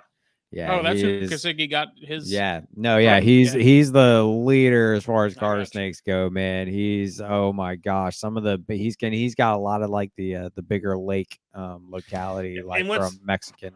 What's super cool about those snakes from a biology perspective is like everybody knows about the Sky Islands in the Southwest. And you got like the clobber eye and the price eye with the rattlesnakes, and you got the various milk snakes. Those garter snakes from Mexico they're the exact same thing. You have these isolated lakes at elevation, and each lake has its own subspecies. They're so freaking cool. Of these giant Mexican garter snakes. So I have what's called I just forgot their name. Oh, Equus obscurus is the Chapalas, and then Equus scotti is another species or subspecies. And it wouldn't surprise me if somebody did a modern approach to those if they're all separate species, given the way we define species now. But I have the scotti are also really cool because they're a more vibrant pattern. They're yellow and black but I got them and they were like dinks. They itty bitty little snakes. And that's one thing I don't like about colubrids. Like colubrids are my jam, but I can't stand the itty bitties. Yeah, they drive me crazy. They're so tiny. Yeah, and they went from small to like the size of a normal Eastern garter that we would find in our yard in maybe 3 or 4 months. No way. Yes, like oh so my fast. God. and Rob said they were going to do that, and he wasn't lying. Like they definitely do it. That's yes, there they are. Incredible snakes. So before we get too deep into garters, I just want to throw it out there. I do have 2 water snake questions for you, just to go for it before we. And I'm not claiming to be a Nerodia keeping expert, for the record. Oh no! I like to get opinions because I've been struggling. Okay, so number 1 is what kind of fish do you normally go for? Because I have a personal pond and I caught some brim out of there and I froze them. And I've done some with that, but I'm curious what you do. And then number 2, how do you feed groups of babies? And then how do you track what's going on with them? Because when I fed, like, because at first I had yours all in a group together, and when I fed them, it stressed me out to no end because they were going absolutely insane and flailing all over the place, and I was like, I can't deal with this. This is too much, like they're going crazy. So both those questions, and what I do is I feed twice a week. Mm-hmm. I take the I don't have any in here. So your classic deli cup. I take the lids. Mm-hmm. That's my feeding trough, if you will. I do the same thing. I use and then I take tilapia is my main food because you can get it in mass. It doesn't have the thymidase issues. It's freshwater fish. I buy the Rapashi multivitamin. I don't know its like trade name, but it's not the calcium. It's the whole vitamin deal. The powder, yeah. And then I present to them pieces of fish that are the size of their head. Okay. And I always make sure after watching them, this is that whole student of the serpent thing. Yes, you can do that for Nerodia too. That I try to give them about 10% more food than everybody's going to eat.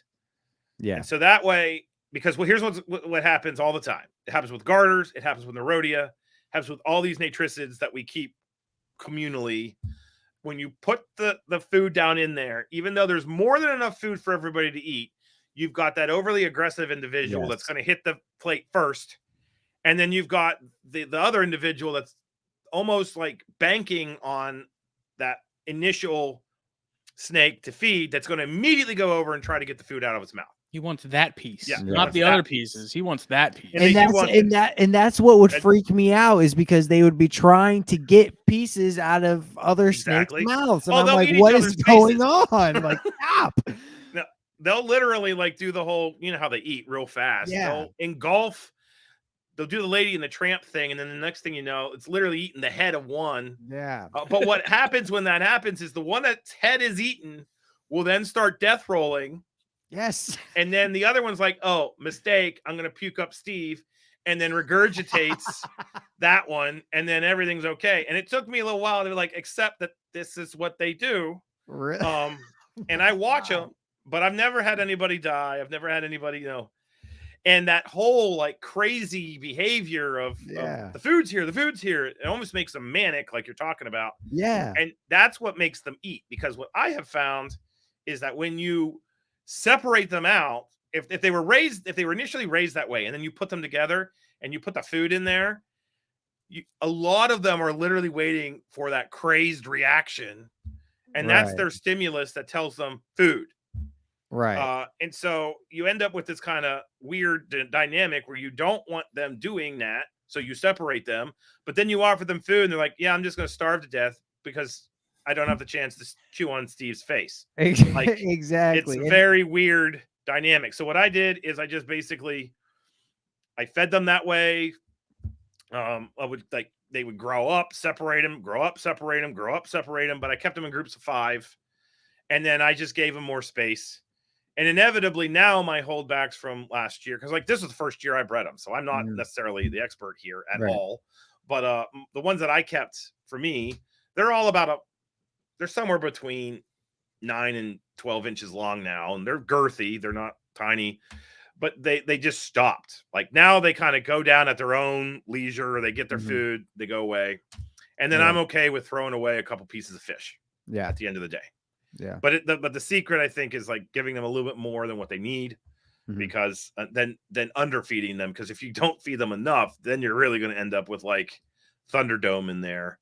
But it is Thunderdome. Like that's what's going down. So that's my answer to that. So do you keep them even as older animals in groups of 5? So those like bigger enclosures that I have, I like to keep the 4-ish animals to an enclosure. Like when that rhombifer, she's not big. If she becomes like a real rhombifer, a giant beast, she'll have her own enclosure. But right now she's in with some broad bandeds that I have. But no, and they'll do this. They don't do the thing they do as babies, in my experience, as adults. They totally will hit the food dish and they're like all over the place. But if 2 grab a prey item, it's immediate spinning. Right. you know? Right. And So I watch everything, so I don't ever like walk out of the room. So I make sure that nobody's engulfing anybody's head. But the babies are dumb when it comes to that, and they totally chew on each other's heads. Like it's crazy. So for the adults, you do the same type of regimen, fish about the size of their head, and then a tray essentially for them to come feed from. So I cut up. So if you get like a fillet of tilapia from Walmart, and you thaw it out, there's the 2 sets of muscle that are on every fish, the ventral part and the dorsal part. And the dorsal part's almost like a steak. It's thick. So I'll cut down the middle, and I just basically cut those into pieces that are shaped like a fish. I give them that. I give them fuzzies. I don't like feeding them adult mice. That's just me. I have read, and there are a couple isolated records of rodents being eaten by Nerodia, but they're very rare. Wrong place, wrong time kind of thing. Yeah. So, but I don't mind giving them fuzzies, smaller things to get calcium and other type of protein in them. And then I do a lot of silver sides. I bought a bunch of smelt. So like at Christmas time, smelt shows up in our local grocery stores. And I like literally bought every bag of smelt that I could find. And the nice thing about smelt is it's gutted, but the bones are in there. So you get the vertebrae and the ribs and scales, which is a different type of protein. And then I also, for my big girls, I have a couple Florida bandids that are big. We have a fish market, and I actually go down and buy frog legs. These things have been frozen for literally months, so any parasites are deader than a doornail. And when you get the frog legs, you can just basically cut them in half and have a leg and a leg. And for my really big females, they get frog legs, and I just give them all that. And they will.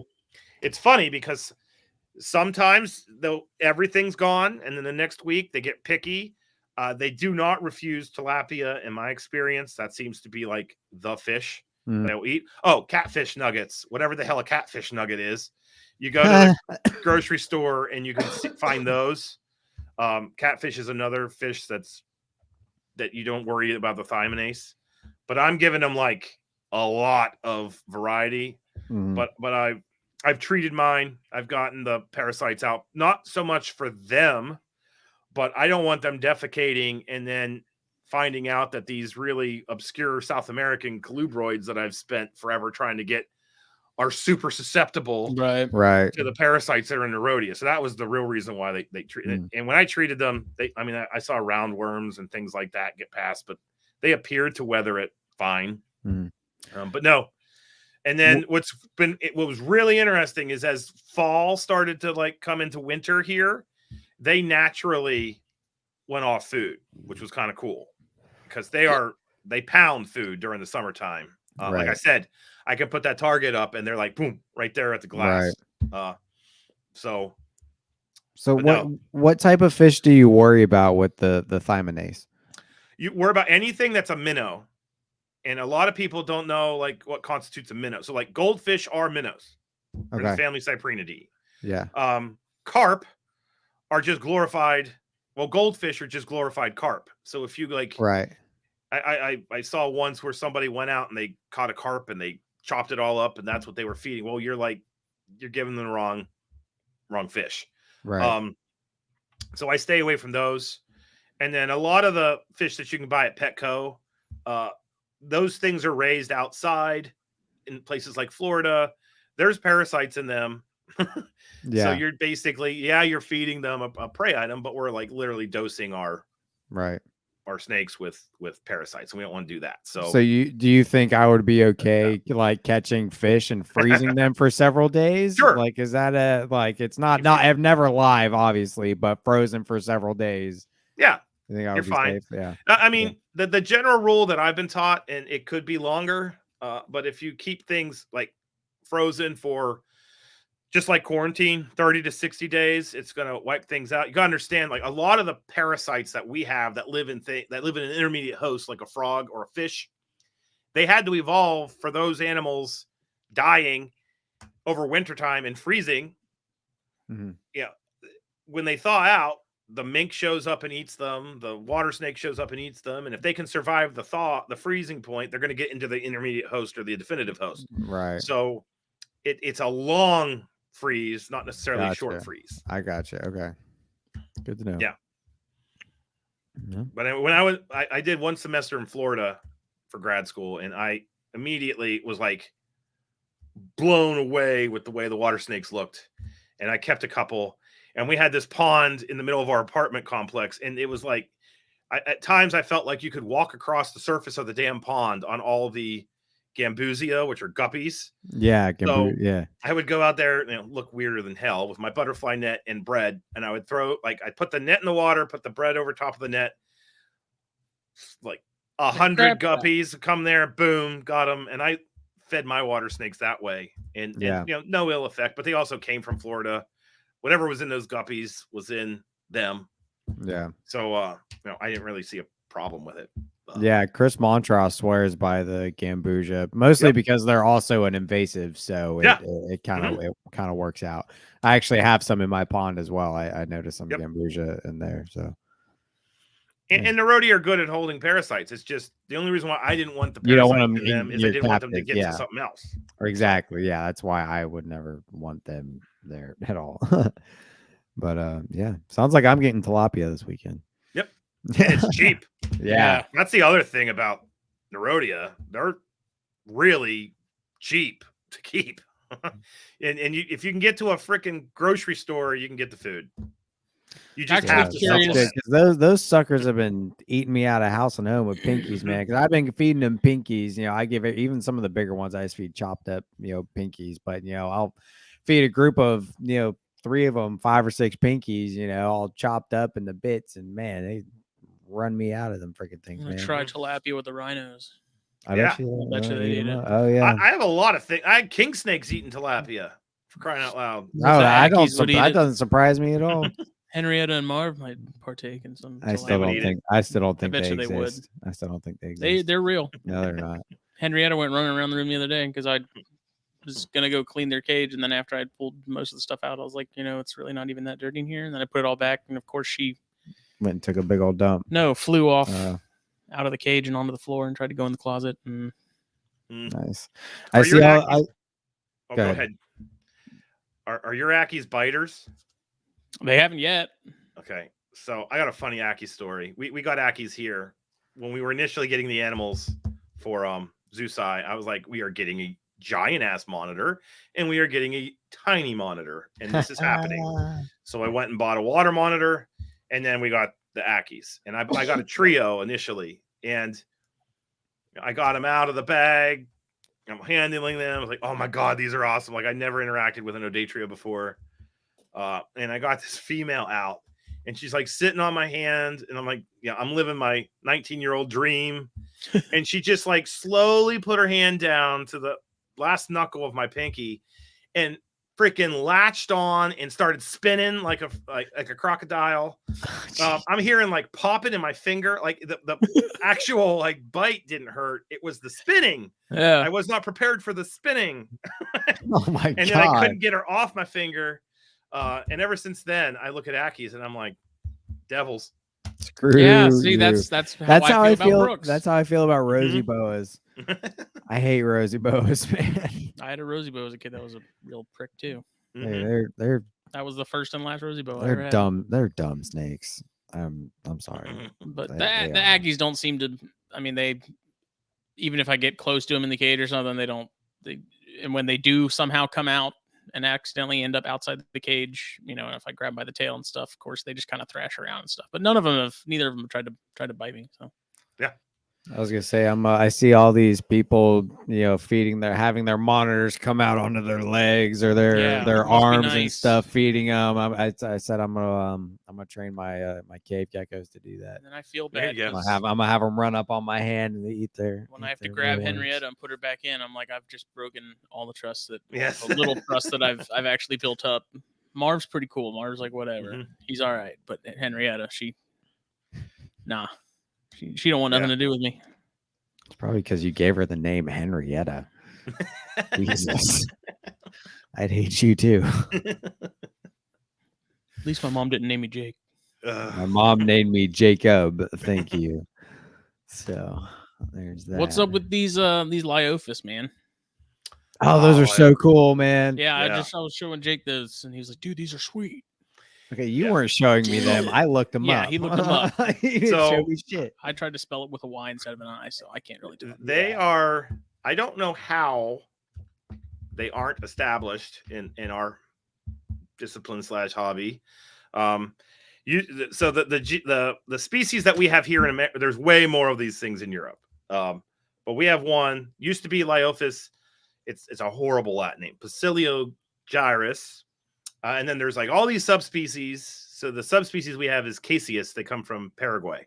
The common name in herpetoculture is yellow-bellied Leopas because there was a study done in 2009 that showed that they shouldn't be in the genus Leopas. They should actually be in this genus called Lampreus. Yes, there they are.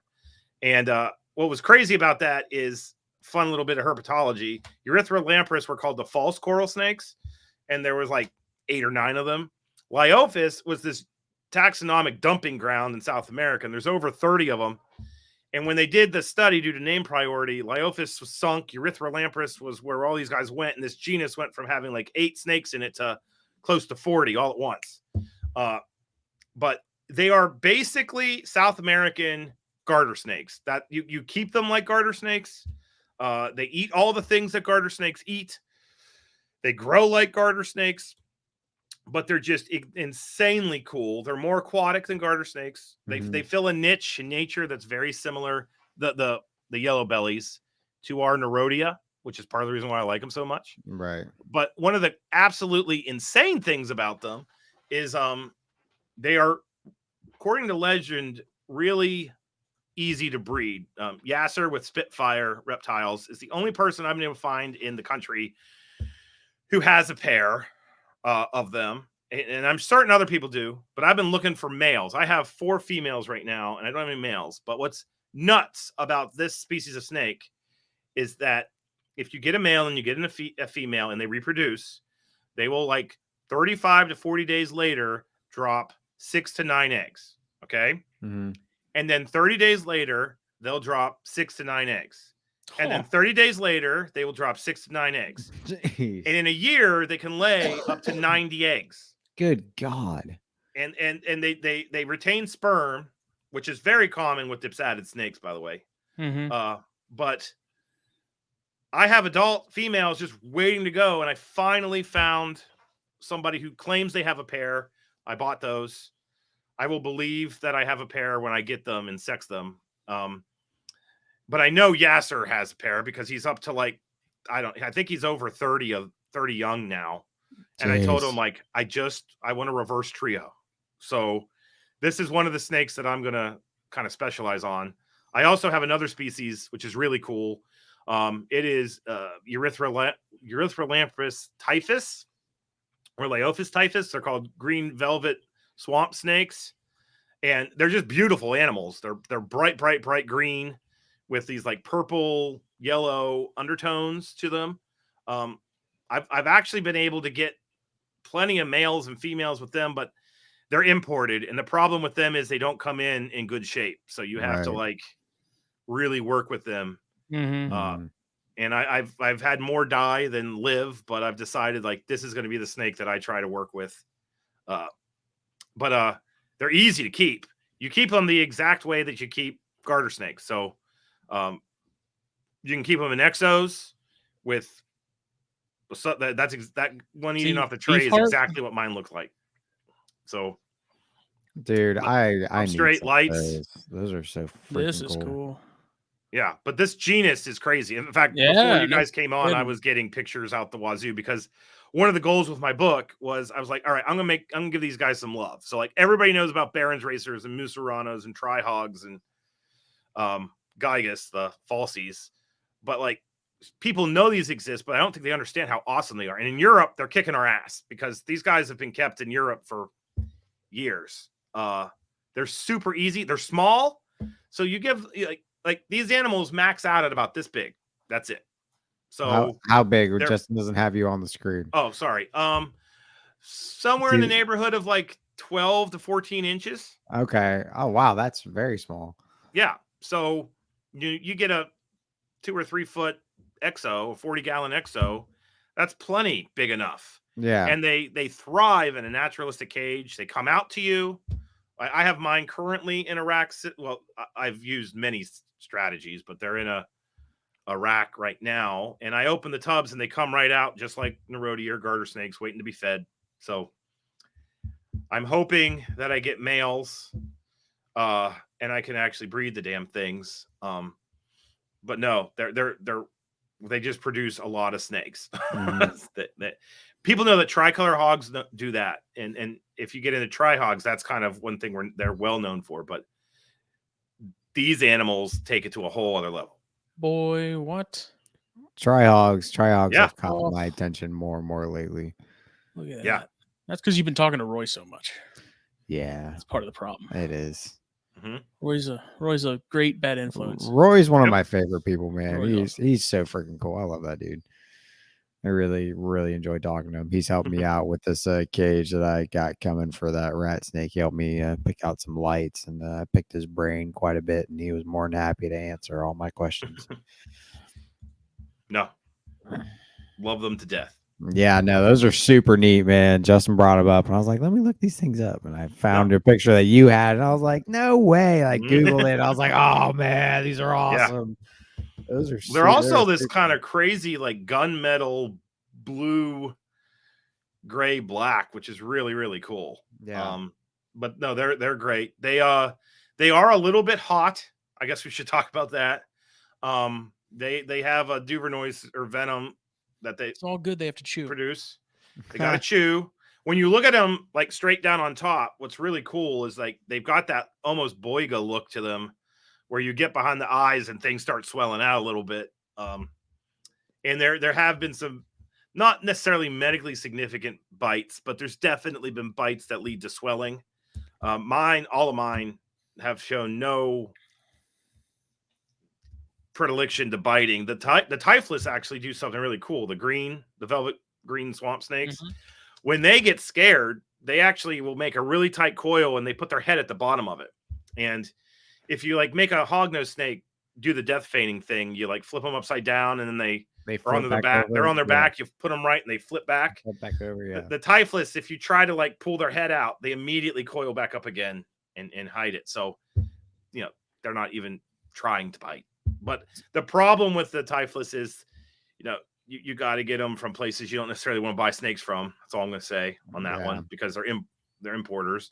And they come in because they're frog eaters. They have these like insane parasite loads. So you got the stress of importation. You got to rehydrate them because they live in a very aquatic environment. And then you got to get this thing that's eaten frogs its entire life over to a mouse. But in my experience, they assist feed better than any snake I've ever worked with. So I just pop their mouths open, put the pinky in there, and then put them down. The next thing you know, they slurp it right down. So I just haven't figured out when to hit them with the meds. And that's I think once I figure that out, I might be able to get them to last longer. I've had a couple now for about 10 months. I'm not even close to contemplating putting males and females together. I'm just trying to get them to live. Right. So the second edition of Venomous Bites from Non-Venomous Snakes comes out in March, and I'm very excited about it. Nice. I did not know that. Yes, it's on pre-order right now. I will be buying that the second it comes out. $125. Yep. One of my favorite books ever. Agreed.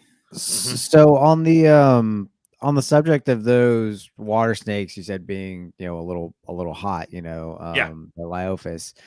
What's your take on garter snakes being similar? Because I actually a buddy of mine who's a herpetologist, I've caught a lot of snakes with him. I tracked Diamondbacks with him here in South Carolina, which was awesome. But he developed a weird allergy to garter snake bites. Like he would swell and get a little bit of a rash. Now the swelling wasn't extreme, but the rash was a little bit more. Like he would get visibly itchy if he got bit by a garter snake or something like that. Yeah, there's things going on there. Yeah. So I've always thought that, but everybody says I'm full of shit. So well, the problem is that we're saying they're not producing a peptide in their saliva because when we get bit, rarely anything happens. But that doesn't mean when they bite a salamander or they bite a frog, which is their preferred prey, that nothing's going on.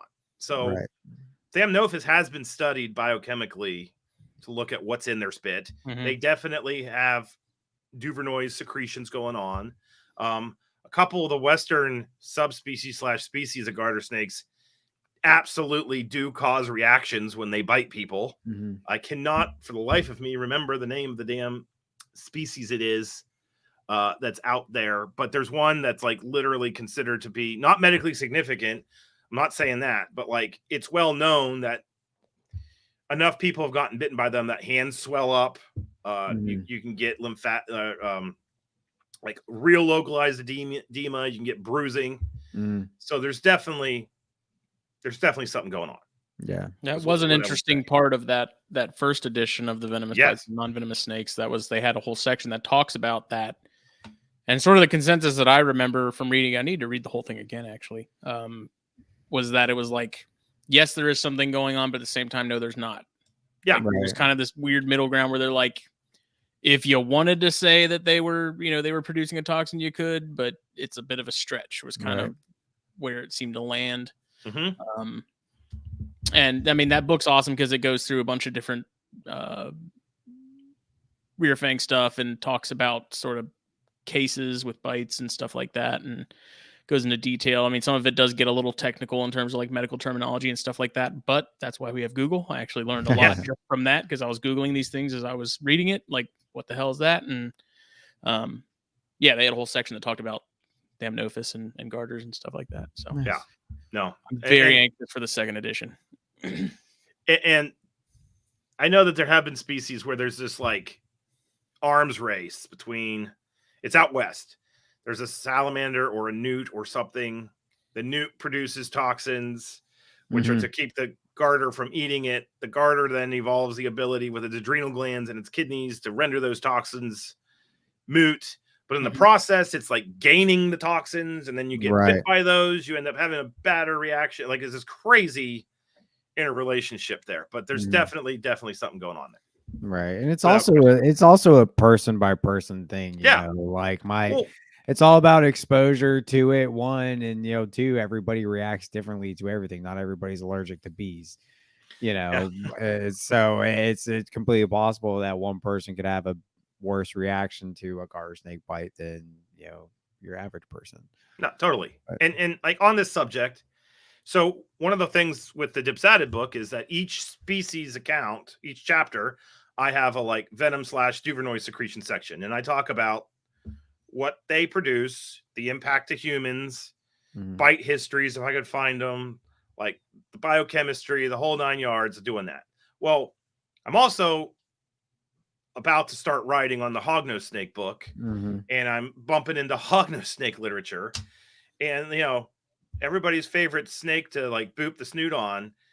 Those freaking things can produce some pretty gnarly reactions in people. Dude, I had a pretty Jake got bit by one. I had a decent reaction to a Western hognose. Like it latched onto my ring finger on my left hand, and it wasn't my whole hand, but my entire finger swelled up and turned purple. Yeah, it was not pleasant. It hurt. I've read a couple journal articles where it's the bite histories of Nassicus bites, which is the plains or Western hog. And people are like, people literally think these are derpy, harmless animals. And I'm not saying they're black mambas, but at the same time, the bites of those things are on par with some of these South American snakes that I'm looking up. And people have ended up in hospitals. People have ended up having to get things lanced and like drained from a Nassicus bite. So when it comes to those colubrid things, I think that they are every bit as interesting from a venomous perspective, if not a little bit more, because we don't perceive them to be venomous, but they definitely evolved this for a reason. And some of them evolved it for defense, and some of them evolved it for like tackling prey. And and we don't know what the hell's going to happen when we get bit. There's a snake in Costa Rica and Mexico. It's in the genus Canophis. It's a dipsadid. It's called a road garter, and they are in captivity. I actually last month saw somebody like put one up in a Facebook group. I was like, holy shit, people keep those things. And the thing that's crazy about their bite is when you get bit by these guys, you don't like, you are going to live. It swells up a little bit, but it just hurts like absolute hell. And people have compared them to like viper bites and bothrops bites. Eesh. But there's no necrosis. There's no like manifestation of the bite that's really bad. Their venom evolved to just make you hurt like hell, so you don't pick them up. Right. Like healers. Yeah. And so it's a really, really cool system. And you get that in these colubrids. You don't really get that in fixed fang snakes because they got the fangs and they're there. It's a prey acquisition modality. But that's why I think the opisthoglyphs are just like freaking phenomenal. Yeah, like, I find them way more interesting. That book, that I mentioned, the first edition. If you can get your hands on it, it's phenomenal. I mean, I learned a lot. That rear fanged is a very loose term. Yes. That there's more contributing factors than just the venom itself. There's the dentition, there's the actual Duvernois glands themselves, because they're not all created equal. I don't know. See, I'm curious. I don't know if I may have asked you this the first time we had you on, but like the way that I interpreted sort of the Duvernois in rear fang stuff, as opposed to like your traditional selenoglyphs, was that it was almost like, instead of sort of the balloon with the needle attached to it, like you get with like rattlesnakes and stuff, with the rear fang stuff, it was more of like a sponge when you squeeze it and it's sort of running down. Yeah. Like a, yeah.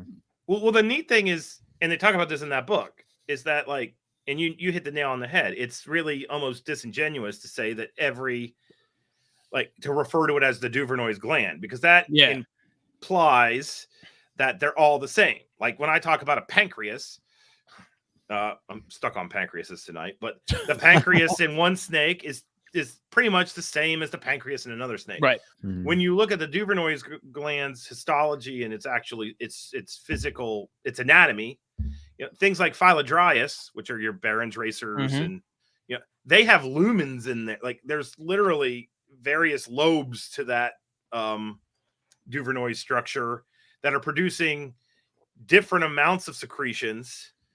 And that there's some evidence that they could potentially control the amount of fluid that's coming out, which is what a viper's doing or an elapid's doing.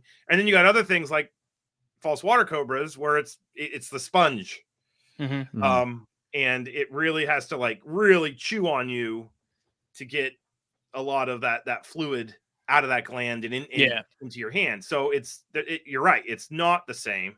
And these opisthoglyphous snakes, they're like completely unrelated. So one of the reasons why with our podcast, I decided to like differentiate and make it colubrid and colubroid is like, people always talk about Madagascar hognose snakes, and they find out I'm writing a book about hognose snakes, and they'll be like, oh, are they in there? Assuming that they're related. They are not related at all. It's convergent evolution. They're a Lampreus, which is the African rear-fanged colubroids. They're more closely related to a freaking cobra than they are to a hognose snake. Right. And so there's no way that the Duvernois gland in that animal is the same as what's going on in a dipsadid over here. Yeah.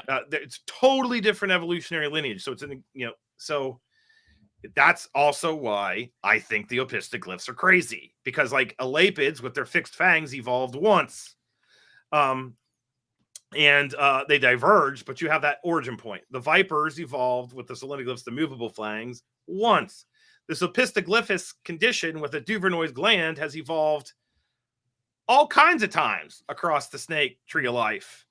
Which is just crazy ironic to think about. Yeah, it's ironic because it's so much clunkier compared to everything with fixed fangs or the pit vipers and vipers and stuff. It's so funny. It's like that's more evolved than the other ones, but it's like it's and Boiga it's the 98 Camry of like exactly venom glands and delivery systems. Everyone else has Ferraris and the Vipers are a Porsche. Yeah, and these are like a Toyota Cavalier. Like that's what they got to work with here. That was my first car. That was mine in grad school too. So but anyway, but like Boiga, one lineage. That's the Kalu Brines. Then you've got Mad Hogs, different lineage. Then you got the Dipsadids, different lineage, but it's showed up like multiple times, which is I love that stuff. Like that will never get boring to me. Especially phylogenetic trees and stuff. There was that recent Boiga. I say recent, it's been within like the last 2 years, but someone did a phylogenetic tree of all the Boiga, and it was really cool to see all the relationships and such. Yeah. I love Boiga. Yeah, so I just put mine together. Did you? I thought about putting mine together before they went to Terry, but I decided with all the other stuff I'm going to have pairing up, I should probably save myself the space and headache and just hold off. So, old girl loves her some quail eggs, though. Yes, man. I put 4 in there; they're gone in minutes. Man, before this episode, I was thinking about because for years now I have had a very big liking for false water cobras. I've always liked them, and even before this, I was looking at. I was like, man, I wonder if I should hit Zach about these false water cobras. And now after talking to you, I'm like, fuck. Falsies are a whole different bag. They're the one snake that I will say if you're going to keep them right. I know one person who keeps them in a rack system, and I'm the way that they are taken care of in that rack. Okay, but like for me. Space. Yeah. And the problem is they get gigantic. So we have womas here. The false water cobras are bigger than the womas. Oh yeah. Oh, I believe it. How big of an enclosure do you keep your adult falsies in? Minimum is 6 foot deep, but if it's only 6 foot long, I'm going to make it like 3 feet deep. I wouldn't keep them in a 6x2. At my house where I have them, I had custom cages built. And those are 8 foot long, 3 foot deep, and 2 foot tall, and they use every bit of it. And then I incorporate into all my adults, all of them at least once in the summertime. It's at least once or twice a week. Wintertime, it's like once every 2 weeks because I brumate mine, and they definitely their activity levels go down. But I let them just cruise a room for like half a day. You said cruise the room? Yeah, they literally they're so damn big they can't hide. So. They're like just going all over. So in my office here, my false water cobras are right there, like the big enclosures. Yeah. And I open the door on one and they come out. And they're like dogs. They're fantastic. They move around. Sucks when they crap behind the bookcase. Yeah. Which they'll do. That is so cool though. But they're out moving, and that's how I give them enrichment. But I definitely think that's something that they need. The other reason why I don't like keeping them in a rack setup at all is that they crap a lot. Like everybody talks about dry marking, indigos and crebos, and they're crapping everywhere. It's like a paste. When you talk to people that have kept both, and I've kept both, I personally feel like if you're feeding them right and you're doing this the right way, hydrodynasties will crap a dry marking under the table any day of the week. No way. Yeah, and theirs is like it looks like a toddler creeped into the cage and dropped a deuce. Like it is not a small amount of shit. So anyway, you got this giant pile of crap. So you like got to incorporate all that. But if you're willing to deal with that, like I said, I like snakes that move. I like snakes that use the habitat I give them. Yeah, absolutely. So they're endearing. But people that keep falsies, I've noticed that they quickly become their favorite. Because they are so damn inquisitive. Like, they're crazy, and they are without question my favorite snake. I can answer the question. Like, if somebody came to me and said, "You only keep one species of reptile," false water cobra is what I'm keeping. Like, I'm done. Yeah. I can't think about them without thinking of that video of Nigel Marvin just letting me chew on him for like, oh my god, 30 seconds. I learned so much from that video. I was like, what? I have a very hard time. I have a very hard time believing that an adult, like a big adult, is not a medically significant animal. Yes. Oh, I yeah. agree. And I don't like. And knowing how food crazy they get. Yeah. Oh, like I've had some. That's. I mean, I've had close there's calls. potential And that's there the for only, problems. and that's the thing that, because like that's my biggest debate right now is because like I said, I have loved false water cobra since I was They're a young small. kid. Yeah. Yeah, I always thought they were just incredible animals, but like that's the thing that it kind of intimidates me about them now. It's like, yeah, as babies, it's one thing being crazy about food, but a 7-foot adult flying out of a cage at you for a rodent, like that's, I can especially speak to them that. being rear fanged, that's the thing that's, so I have a lot of them now because the only reason why I have a lot of them is that I have a school. Right. I have a science building and I have built-in enclosures and I have an office. And so here at the university, they are the advanced snake that we train the students to work with. You have to be a senior. You don't work with these things until you're kind of late in the game. We're wearing gloves, like the whole kit and caboodle. But what I've noticed is that, and I've kept a lot of them now, and I've kept them since 2016. That's when I got my first animals. That's right. Is that they do seem to grow to 2 different sizes. There's like enormous, and then there's this other size where they kind of stop growing at about 5.5 to 6 foot. And in those dimensions, they're kind of like a gigantic king snake in. Right. But if they get beyond 6, they don't stop at like 6.5. That's when they jump up to 7.5, 8. And when they get above that 6.5 to 7 foot range, that's when you get the girth. Right. And when that comes on, that's when they're like insanely impressive snakes. And they're in the top 5 for biggest colubroids on planet Earth by mass. So like we got that whole thing, like anaconda is the heaviest snake and retics are longest. So like things like Drymarkin and Spiloides, sulphurus gets longer. But like my big adult breeder females, I've seen big sulphurus and I've seen, my large falsies, and my large falsies are just a much bigger, broody, like they're just brutish. Right. And that's another thing. I like animals that are like that. I don't like dainty.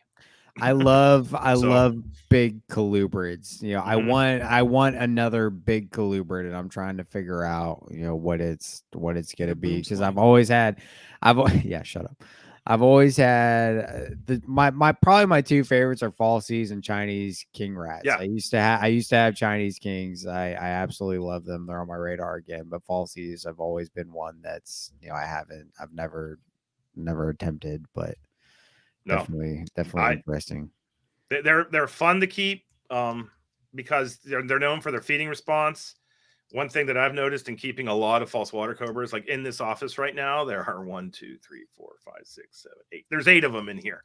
So like I've got it's the one snake I can say that I've kept a large number of individuals. And one thing they do that drives you crazy as a keeper is they'll just like have this frenetic, insane, psychotic feeding response week after week after week after week after week. And then you're ready for it and you open the cage and it's just like, yeah, no, not doing that today. Yeah. And then you're like, okay. And then you put the food in there and then they don't eat for like a month or 2 and it drives you crazy. And then suddenly you're like, you put the food in and you're all relaxed and you're like, you dumbass, you're not going to eat today either. And then you open the door and then boom, it's on you. And it's just like the switch gets turned back on. And I've been trying to figure out like, what the hell is the switch? And some keepers go their entire life and they never have that. And other keepers, like that's all that their experience is. And what I've kind of found out is that they are really, really susceptible to night drops. So, and I found this out with govies because I was throwing govies in tanks and like I had some that were eating all the time and some that weren't, and they were in the same room. And so I flipped them, their enclosures. And then sure enough, the ones that weren't eating started to eat again. And the ones that were eating like crazy stopped eating. And what I found out was that if they get a nighttime low that drops below 68 degrees for like 2 or 3 weeks, that seems to be a trigger. I don't know if it's a brumation trigger. I don't know what it does. It just seems to shut them down, that feeding response. But if you hold them at like 70 at night, they'll consistently eat. But they're just fun. One thing I will say, everybody goes nutty over the lavenders, which are that's the one morph that we have here in the United States. Scaleless now. Yeah. Oh, there's. Don't talk about it. Don't talk about it. Might have vomited in my mouth there. Yeah, just a little bit. But they're pretty. They're cool. I got one. He's right over there. Of all the water cobras I've kept, he has been the biggest pain in the ass. Like, he will not eat. He insists on being 4.5 feet long. I tried my first. Is it? I got a male. Do males tend to go off food more than females? Males will go off food, but they seem to always come back on. Okay. And he's a mouser. He's the only false water cobra I've had. And when I say mouser, falsies are well known for eating everything. It only eats mice. It won't eat tilapia. It won't eat chicken. It won't eat quail, frog legs, chicken legs, trout. So it's a jungle carpet. Yeah.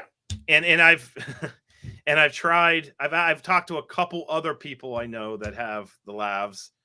And it's funny because there's a couple people that are like, no, they're great. They're fantastic. And then you talk to everybody else that has them and they'll be like, yeah, this thing's, it's not the best. And the reason why is they all came from one clutch of eggs. So they are the most inbred thing you're ever going to see. So, oh, good God. One of the things I love about falsies is there's like two kind of camps amongst falsie keepers. And there's the people that are like chasing the morphs, but they're definitely the minority. The vast majority of false water keepers just want a giant, massive, crazy ass snake. Yeah. And so there's been a lot of outcrossing and attempts at keeping the genetics diverse. So yeah, but no, I will never say anything bad about those snakes.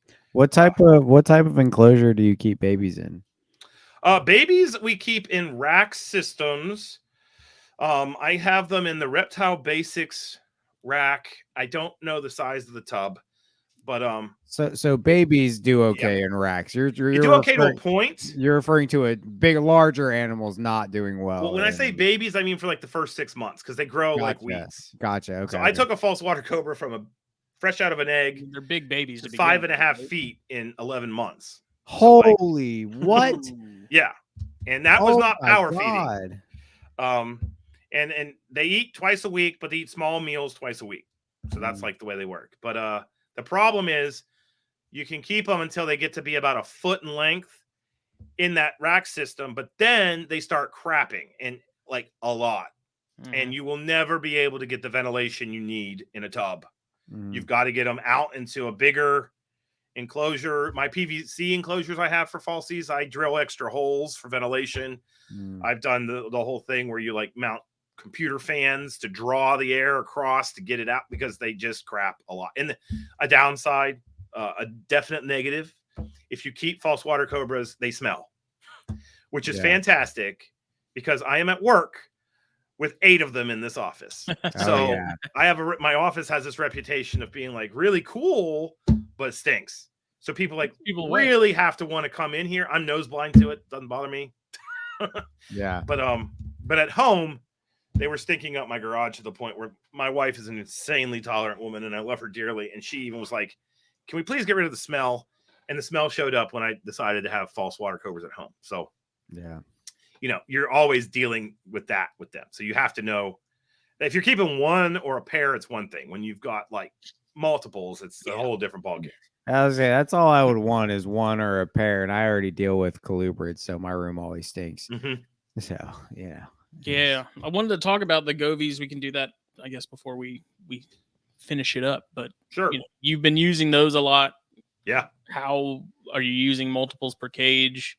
When you're checking them, are you like exporting that information as a CS, as a spreadsheet file? Like, what are you sort of looking for the most when it comes to those things and how you're using them? The govies changed my life. I'm about to buy a handful of them because I want more. I feel like I found the light when I found govies. My ability to be a good herp keeper went through the freaking roof because a lot of people use a temp gun. So like you feel like you're doing something. You open the tub, you temp gun it, you get that like immediate response. But what you are not getting is what's called the dial temperature. And dial means 24-hour period of temperature. Like unless you get up and temp gun something every 10 freaking minutes, you aren't really going to understand the thermal profile of your enclosure. So when I found out that they existed, because I'm kind of in the dark ages when it comes to technology, but when I was like, oh my God, they make these things that send data to my phone. And they're cheap. And they're dirt ass cheap. I bought I bought one that was really fancy. One of the bigger models. Yeah, that you connected to the Wi-Fi in your house, and you could basically get a permanent feed of information. That was the first one I bought. And when I realized that when I put that in the cage, and I initially bought them for what I just talked about, I wanted to figure out like what the hell is going on with these water cobras temperatures. Then I found the cheaper model, and I don't know the model names. I'm talking about the one that's like an inch by an inch by an inch, and you can buy like a 3 or a 4 pack. Yep, they're like $15 a piece. Yes, I bought like 6 of them right off the bat, and they're super easy to get hooked up to your phone, or I don't know if you can get them onto a laptop or not, but I just hooked them up to my phone because you can get an app. And what they do is they don't just log temperature; they log humidity. So you get 2 for the price of 1. And you can get these things. And what's awesome is that if you buy 2, you can set one up at the bottom of your cage, and you can set another one up at the top of your cage. Or if you have a heat panel or belly heat, you can put one an inch or 2 above the substrate where the heat is, and another one an inch or 2 above the substrate where there they are, where the heat is not. And then it logs the temperature like once every 2 or 3 minutes, 5 minutes. And then you get graphs that are like science worthy graphs. Like I buy these things called tidbits that cost way more money to do this out in the field, and the data interface for the govies is better than the damn tidbits. Really? Oh my god. Like I'm literally was talking to the grad students. I was like, okay, we're going to try to figure out a way to deploy these govies, and then we'll go out there and, but then I realized they got to get connected to Wi-Fi, and that's where the problem lies. And, all that stuff. But anyway, but what's awesome about them is that you can set temperature alarms in them. And it won't necessarily talk to your phone. There might be one, but there you go. And so like for brumation right now, I have my alarm set at 57 degrees and at 47 degrees. And as long as I'm in that window, when I download the data, it'll show me blue. But they are great for cigars as well. There you go. I was wondering for your humidor. So I've used them to figure out what's going on with a night drop. I use them to dial in my enclosures for the Morilla that I'm trying to breed in the garage, because I knew like what the profile was that you're supposed to shoot for. I've used them in brumation. So I have that corner. I've got them all over that corner because that corner can get into the 30s, believe it or not, in my garage. So, and I check it in the morning before I go to work, I check it. And then I check it right as soon as I get home from work. And then I check it right before I go to bed. And I'm kind of able to see. So like I knew based off the govies that corner, well, like when we get into the single digits, it's going to be too cold for the snakes. So I have it. And then I totally have exported it. Yeah. Even the bigger model that you got is still only less than $40. Yeah. But they're awesome. I mean, the app is really easy to use. It's nice because you can change it to hourly, to daily, to weekly, to monthly. You can export. There's a button right at the bottom of every chart of it. Like you can put in multiple units and you just name them on the phone. And I usually mark them with a Sharpie or something, so I know who's who. And then you just export that data to a CSV file. But it's nuts because it's so easy. You really get an idea for the thermal profile of your enclosures, which is a critical part to reptile keeping. And like I thought I knew what was going on. I was actually playing around, just goofing around with them over the summer. And I was playing with my herp stats and seeing if like the ramping was actually causing a temperature change. Right. And I was ramping for like 2 hours. And what I found out over the summertime is that it didn't matter. I was not getting a night drop or anything. It wasn't long enough. So then, but I would never have known that if I didn't have the damn Govee, because the Govee takes something you cannot see and makes it so you can see it. So worked out great. I kept one of my incubator too on top of my egg box, just to make sure that my incubator was where it needed to be. At one point, I had it in an egg box, and it lasted about a month, and then it crapped out because I guess the humidity was too high. I mean, it is like that chip inside is exposed to the open air and stuff. So for high humidity stuff like that, keeping it in there long term probably won't work out. The moisture would get to it eventually. Yeah. But other than that, I mean, the battery seems to last forever. Yeah. No, like I said, I got them all over the place. You could buy a ton of them for nothing. Here at the college, when I found out how awesome they were, and we have all these animals, and this building is a nightmare to have reptiles and amphibians in. It's got some crazy climactic juju going on. we'll fill a water bowl, and 2 days later it's empty from dehydration, and we don't know what the hell's going on. So I literally bought 30 of them. I went nuts, and we just put them all over the place to just get temperature profiles to like know the rooms, because I know my setups at my house and I know my office here at work because I'm in them all the time, but I'm also in charge of those other rooms. And so it was really kind of cool to finally get an idea what the hell was going on with not only temperature but humidity. Yep. Right. So and you have all 30 of those on the app, like connected? Well, they're kind of spread out across many phones. Oh, okay. I don't know if the animal, we have somebody who kind of functions as an assistant curator of our collection. I'm the curator and she's the person who does the husbandry. I don't know if she put them all onto her phone or not. I have like 10 of them, and then I think I have 8 from home, so I think I've got 18 on there. Okay. Yeah, I just put mine, my one functional one, I put it in the Jansenite cage today because since I got the eggs, yes, I want to be able to at some point write an article for the website so that other people can take what I've done and somehow manage to pull off and sort of replicate that. So I'm going to keep one of those in there long term, but I definitely want to get more because I want one on one end and one on the other. Yeah. I turn off all my lights and stuff at night. I think my hatchling rack's the only one that stays on. So there is a night drop, and I have it in there now so I can wake up in the morning and see sort of how much it dropped. It's so simple and so valuable. I use mine to figure. So I had all my PVCs at home, and when I initially bought them all way back when, I got heat panels, and that was how I was heating them. And I got heat panels that were way too big because I didn't know what the hell I was doing, and I just felt like I was cooking the damn snakes. I also, when I bought those enclosures, made it so I could put incandescent lights in there with cages around them, so like the screw-in lights. And I think it was around this time last year, I decided like I'm not using the heat panels anymore. They're just cooking everything. So I use the heat panels. Owen McIntyre talks about this all the time as a backup. Like they control the low that the cage is going to get to, right? But they don't really contribute at all towards the heat.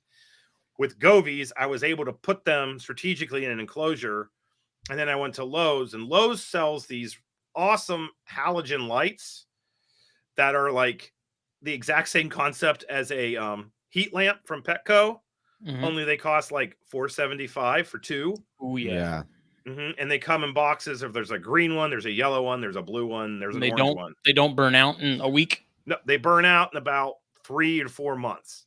They do start to lose temperature. Found that out with the Govies, but I was able to. I just bought one of each, and I had a tank or a PVC enclosure that didn't have any animals in it, and so I used that and I dialed in with the lights when to turn the lights on, when to turn the lights off, so that I could get it up to about 84 at the peak of the day, and then have it drop down to like 75. But I was able to do all that because I had the Govies.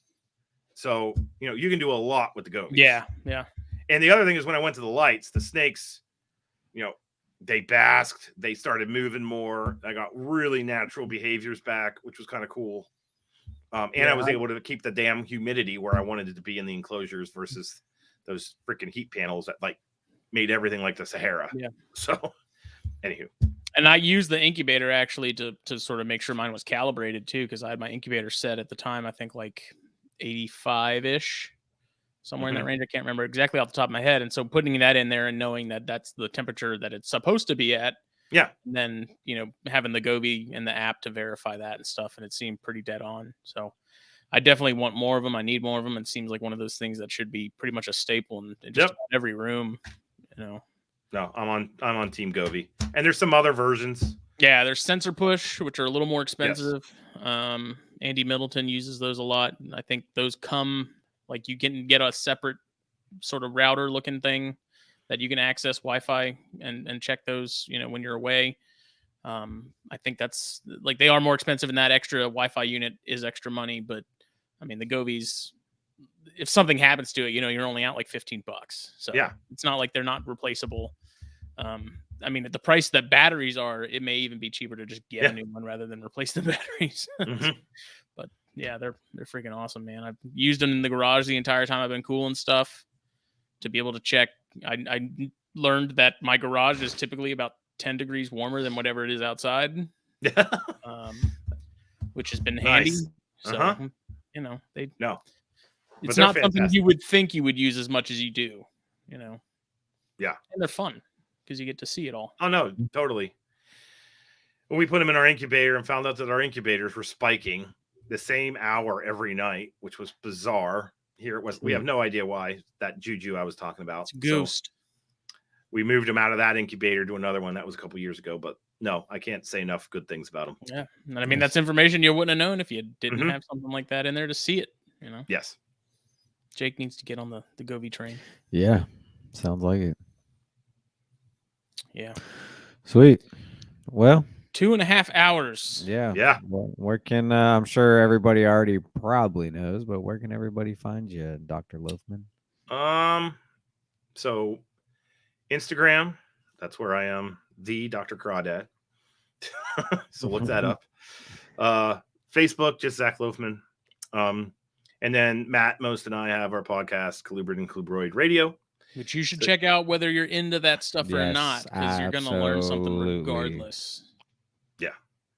It's a great podcast. Thank you. So those are the options. And then I'm old school. Just do a Google search, Zac Loughman, and then you'll find my email. Follow the blue crayfish. Yes. Yeah, I actually I pulled up, I Googled your name the other day. I was like, I was talking to somebody. I was like, I know somebody who has a crayfish named after him. They're like, what? I'm like, yeah, deadass. Look, I Googled you, and I was like, see, look. Yeah. It's crazy. But super cool stuff. Well, thank you all. This has been fun. I enjoyed this. Yeah, I did too. I'm glad I actually got to talk to you, man. It was a lot of fun. Great episode. Yes. Totally. Fantastic. All right. This was episode 148 of THP. Please check out blackboxcages.com, Facebook, Instagram, and check out Steve Snaketuary, also on Facebook and Instagram. And we will be back Monday night for Snakes and Stogies 108. So the usual. Got some other stuff we're going to be uploading here to the YouTube channel. So if you're watching this on YouTube or if you're listening to it, check us out on YouTube. Got some plans to bring more content to the YouTube channel. Now that we're not doing the magazine, I have more time to do these sort of things. So got to fill my time with something. Do it. We'll see everybody later. Bye.